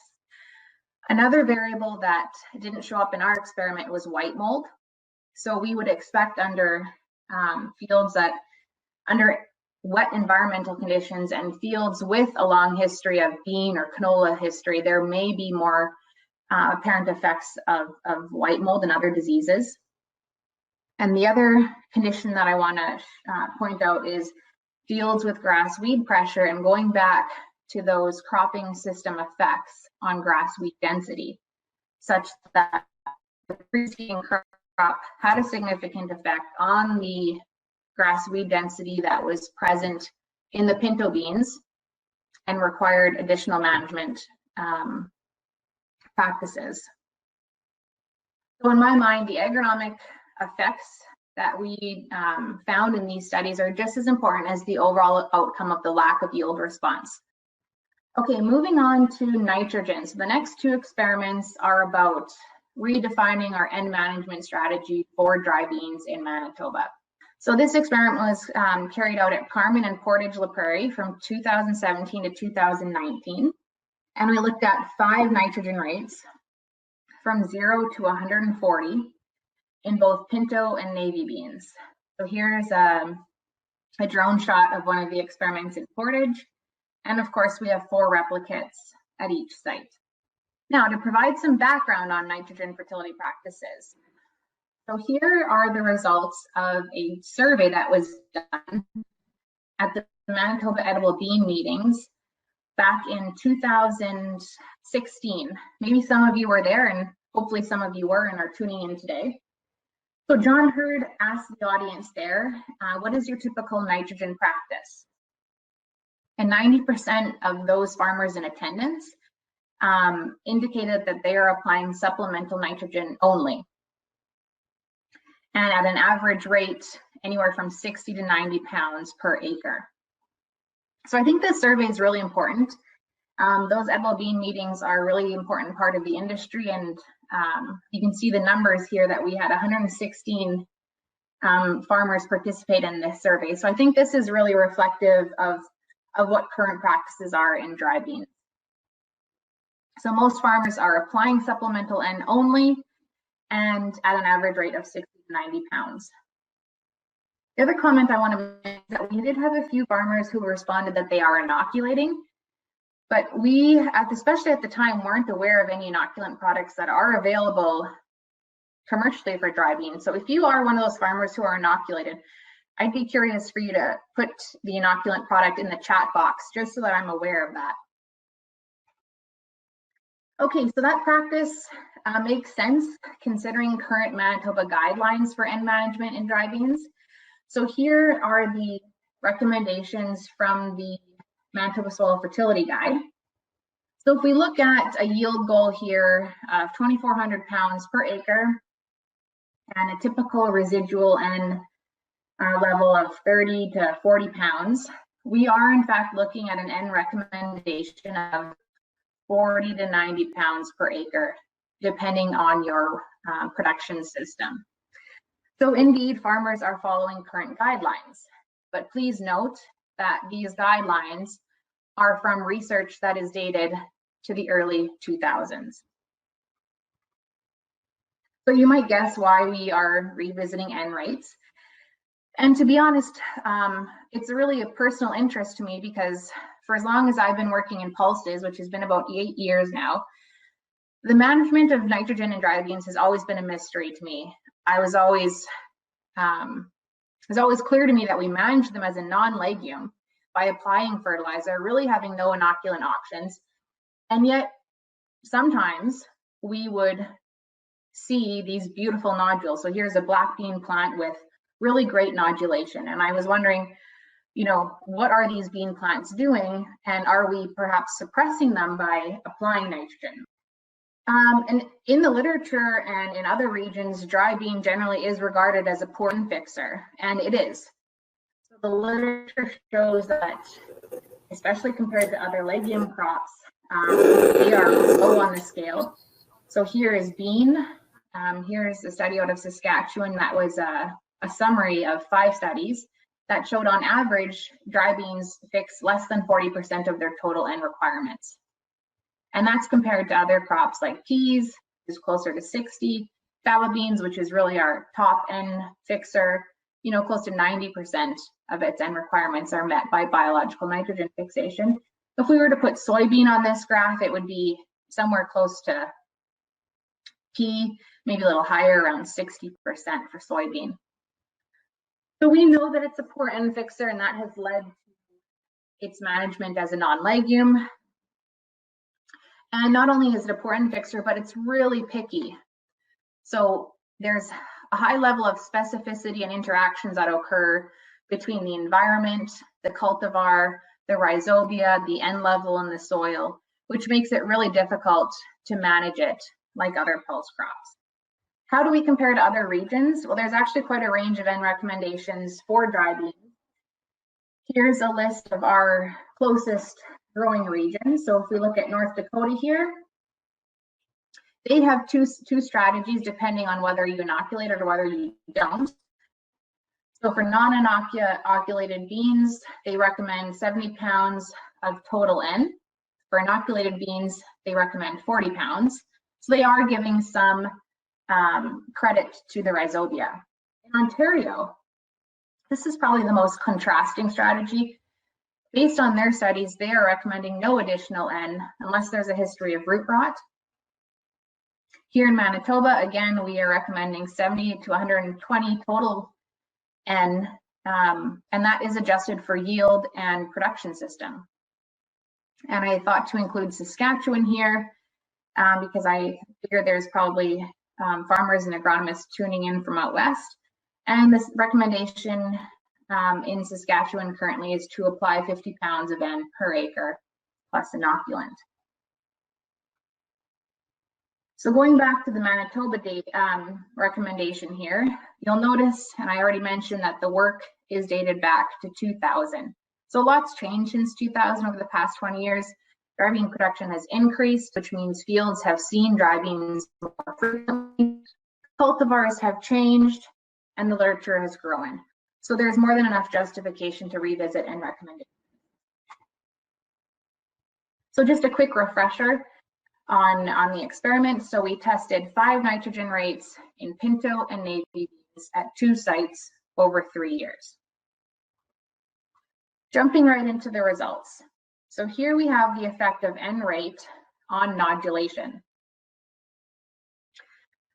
So first of all, you'll notice the scale that we're using is 0 to 4.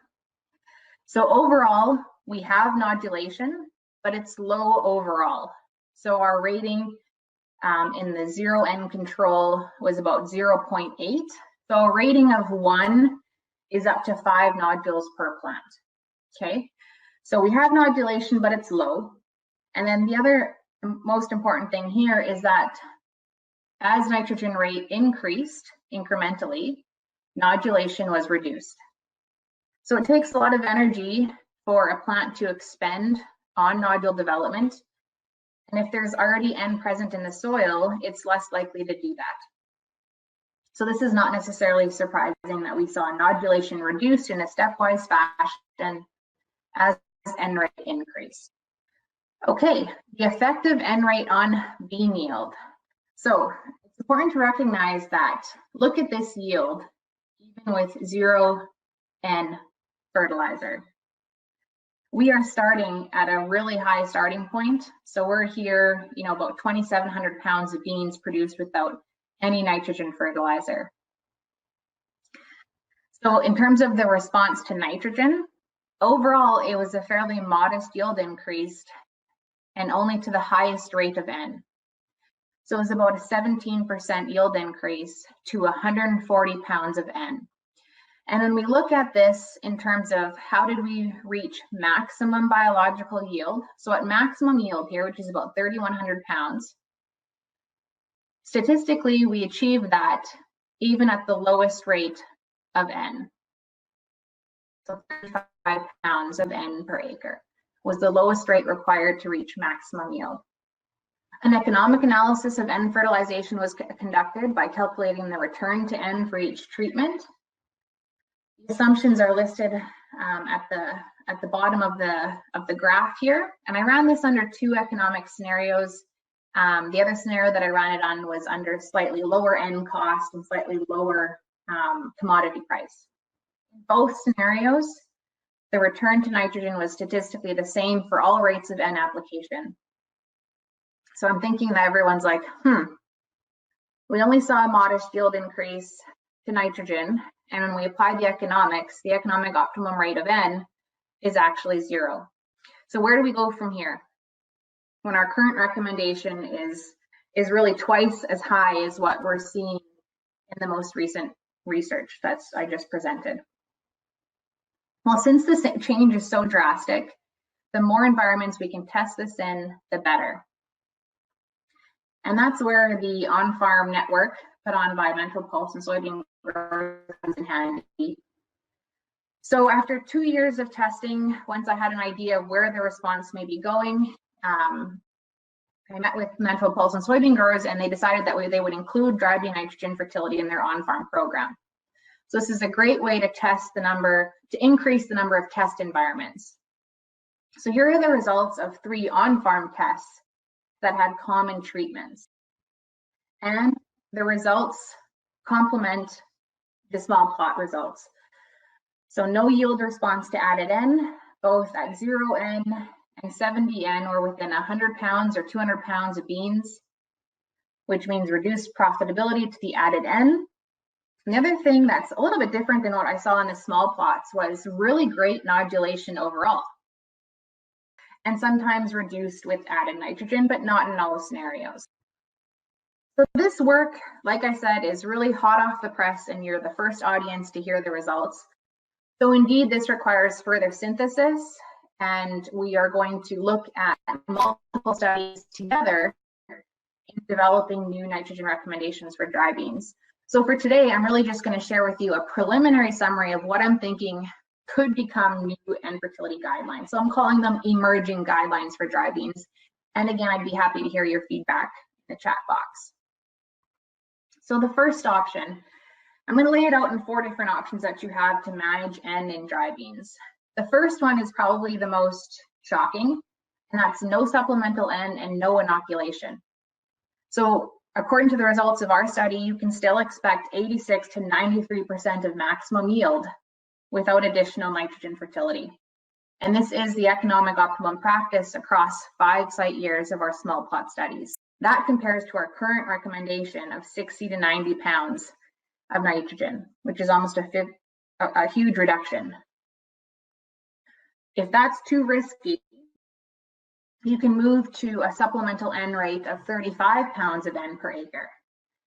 This is when we look at the data where we want to achieve maximum yield at the lowest rate possible and without reducing nodulation.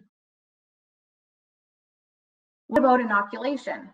So this isn't exactly an option now, simply because we don't have many products available, if any, and testing has just started. So I also wanted to use this as a segue into the last experiment. And option 4 could be the potential for inoculation and supplemental N. Although this is probably the least likely option, it's going to be one or the other, and we frankly haven't tested this. So just going back to inoculant, if you are a grower out there who is, or an agronomist who is using an inoculant in dry bean, I'd like to hear what product you're using. And that leads me into the last experiment. So the evaluation of dry bean inoculants in pinto, navy, and black beans. So going back to those bean meetings in 2019, which is the first time that I presented the first year of data and just the idea that we're starting these experiments in dry beans, I had a few companies reach out to me that they had product that they were bringing to market. And I thought, well, let's get them tested. That's what this turned into. So at Carmen and Melita since 2019, I've been testing 2 inoculant products in 3 bean types. Okay, so you can see here is the treatment list. So in navy, pinto, and black beans, I'm testing Boss inoculant and Primo GX2. So here's just a quick look at those products. So Boss is from NutriAg, and it's a self-adhering peat inoculant, and Primo GX2 is a granular product brought to the market by Verdesian. Okay, jumping into the results. So the inoculants, before I talk about the graph, I wanted to mention that the inoculants have been tested in 3 environments so far. And in the graphs that I present, you'll see it's Carmen 19, Carmen 20, and Melita 20. At the Carmen 19 site, we lost the navy beans, and so only the pinto and black beans were able to be taken to harvest. So this environment was tested separately from the 2020 sites. And at Carmen 2019, there was no response to inoculant in terms of nodulation or yield. So that's why I have it shaded out here, because it was analyzed separately and there was no response. Okay, now looking at 2020, the effective inoculant product on nodulation. So we had an interaction here with environment, so that's why it's presented for each individual environment. So at Carmen 2020, there was no effect of inoculant, and at Melita 20, there in fact was. So with the Primo product, we saw a significant increase in nodulation. So with the Primo, we had a nodulation score of 3.5 compared to the Czech and the Boss, which was close to 2. We also saw overall better nodulation at Melita compared to Carmen. The other thing I want to point out is in both the nitrogen fertility study and the inoculant study, we saw a consistent response among market classes. And this is really good news because it goes back to the specificity in that other studies, they find that one market class or one cultivar will respond to a certain end management strategy while another won't. So in our Manitoba studies, we have found consistency among market classes, which is a really good thing. It reduces that level of interaction and specificity of end management strategy. Okay, what about bean yield? So with an increase in nodulation, did that result in an increase in bean yield? And the answer is yes. So at Melita, where we saw the significant increase in nodulation, we also saw the increase in bean yield. And it was actually quite substantial. That's a 30% yield increase with the Primo GX2 product. But that only occurred in 1 out of 3 environments. So going back to that specificity of environment. So this is looking good. At least one of the products is showing promise. We're going to continue studying, testing both in 2021. But to temper your excitement a little bit and to wake up those listeners who are from Saskatchewan, here are some results from Saskatchewan showing no response to inoculant in CDC blackstrap black beans, but a 38% yield response to 80 pounds of total soil N. So sort of, the opposite of what we're finding in Manitoba. Going back to that specificity of environment. And actually it was the same, they tested 2 inoculant products in this study, and one of them was the same product that we saw success with in Melita that I showed you on the previous study. So this is showing you the importance of knowing your environment and your cultivar. Okay, so to wrap up here, what I'm going to do is project a hypothetical nitrogen balance for dry beans. So if we have a yield goal of 2,200 pounds per acre, the N uptake is 4.5 pounds of N per hundredweight. So that's 100 pounds per acre nitrogen we would expect that crop to take up. Or if we also looked at it as a 70 pounds total N requirement with no scale to yield. If we have an average residual N level of 35 pounds of N, that leaves at least 35 pounds of N that we need to acquire from other processes. So could that be biological nitrogen fixation? Could that be mineralization? Could that be deep nitrogen? Well, going back to the fact that dry bean is a poor N fixer, but the way I look at it, it's an N fixer nonetheless.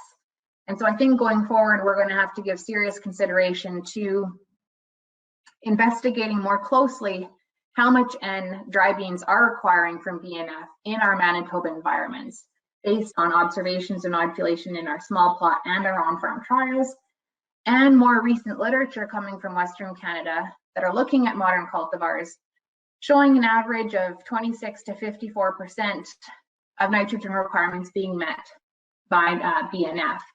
So again, dry beans may be a poor N fixer, but they're an N fixer nonetheless. And so can we give another a contribution of biological nitrogen fixation, another 35 pounds. So what's next?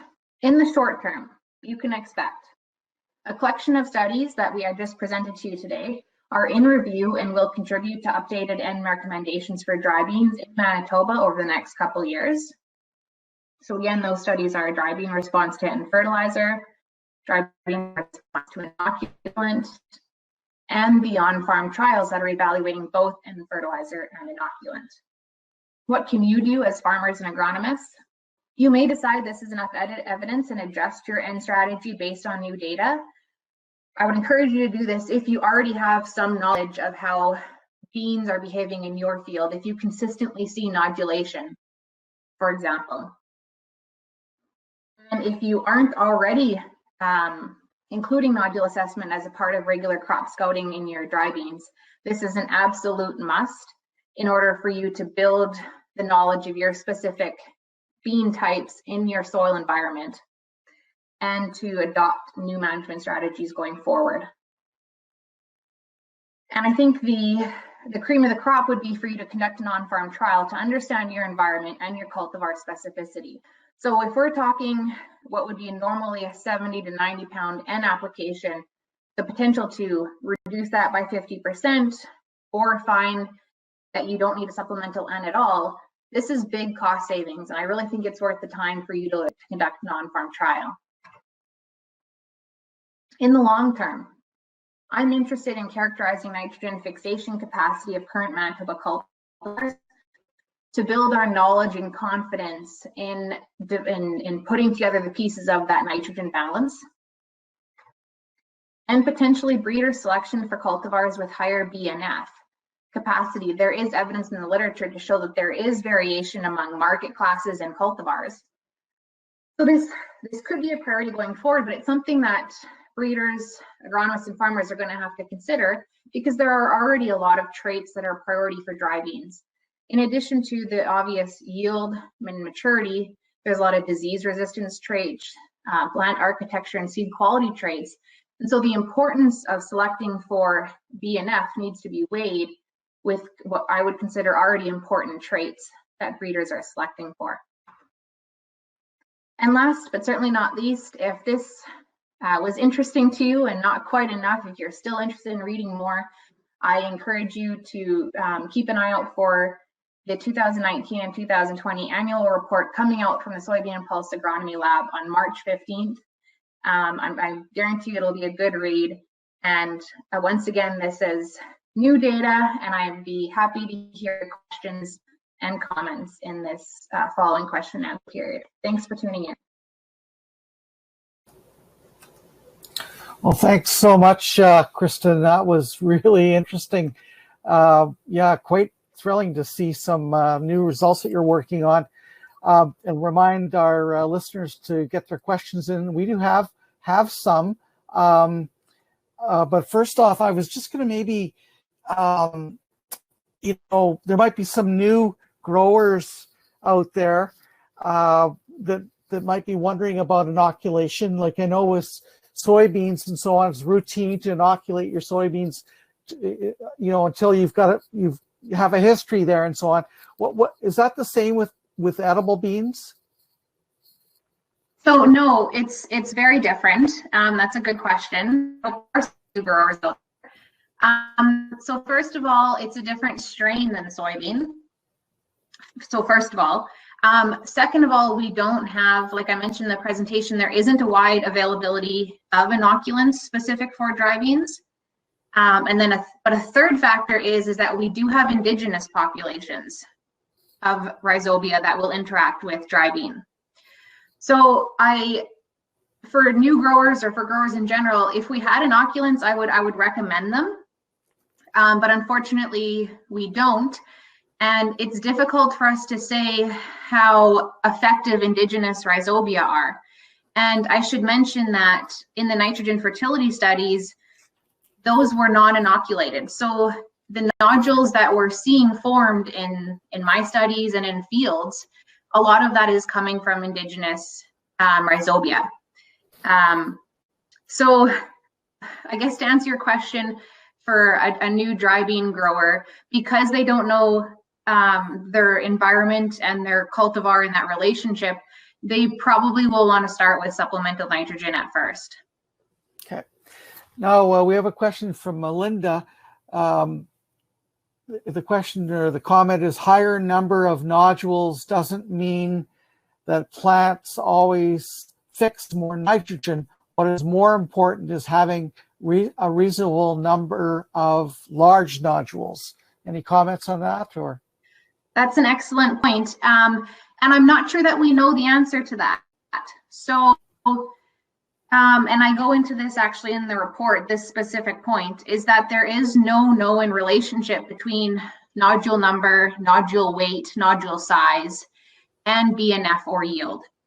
In other crops, like soybean, for example, there has been actually a relationship shown, but in dry bean, we don't know if there is a minimum number of nodules. And yes, nodule size, distribution can vary on the root, and also whether they're functioning. So often we can have nodule formation, but if you look inside, they're either green or brown, which means they're not functioning well. So, And it also explains partially why we're getting excellent yields with relatively low nodule numbers. So we don't know the answer, and there's more work that needs done there.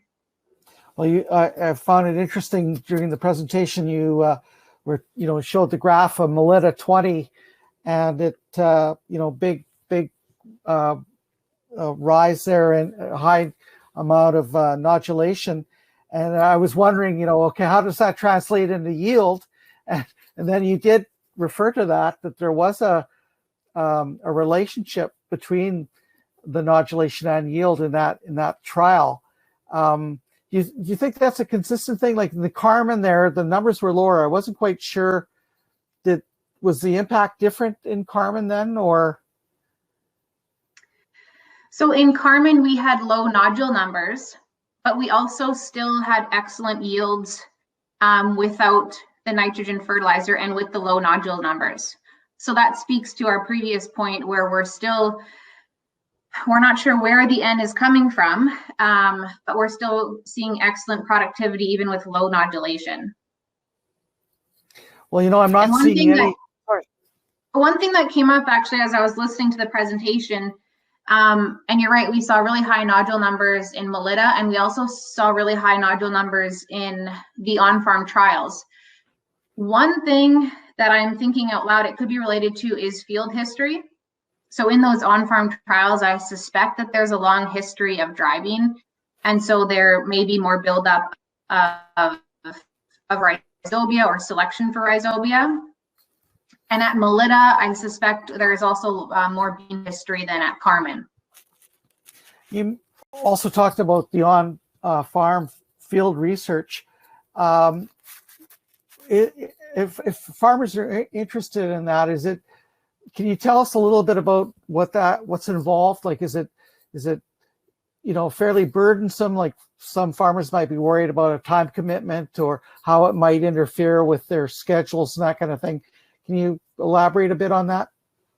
Sure. So the on-farm network is open to, like the Manitoba Pulse Grower on-farm network is open to Manitoba Pulse and soybean growers.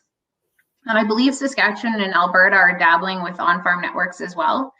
So it's open to everyone. And I mean, yes, there's a time commitment. We do a few on-farm trials on our own farm, but it's not as large of a time commitment as you might think. There's additional time to set up the trial and harvest the trial. And the network agronomists take care of ratings and data analysis. So in my mind, the answers that you get that are specific to your field and your farm are worth the investment in dollars and cents. And if you're a member of Manitoba Pulse and soybean growers, does this research work come free, or how? It's part of the service, yes, provided by Manitoba Pulse and soybean growers. Right.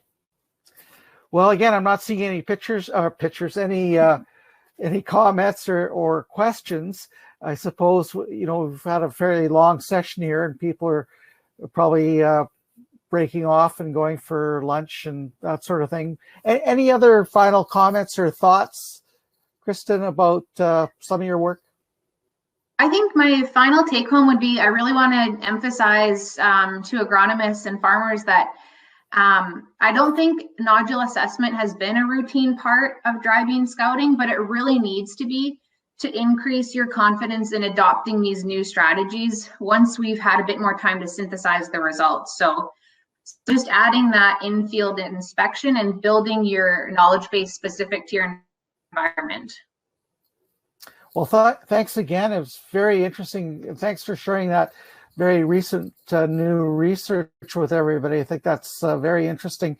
It looks like there's going to be lots more research having to be done to kind of fill in some of the unanswered questions and so on. So I think everybody will be looking forward to seeing those results. So thanks again. Thank you. So I guess we're wrapping up now. I want to thank all our guests today for our Hot Topics and Commodities series.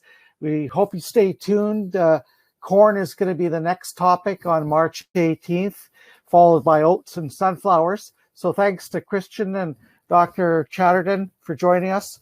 as our featured speakers, and Mike and Bruce for providing the market updates and the weather update.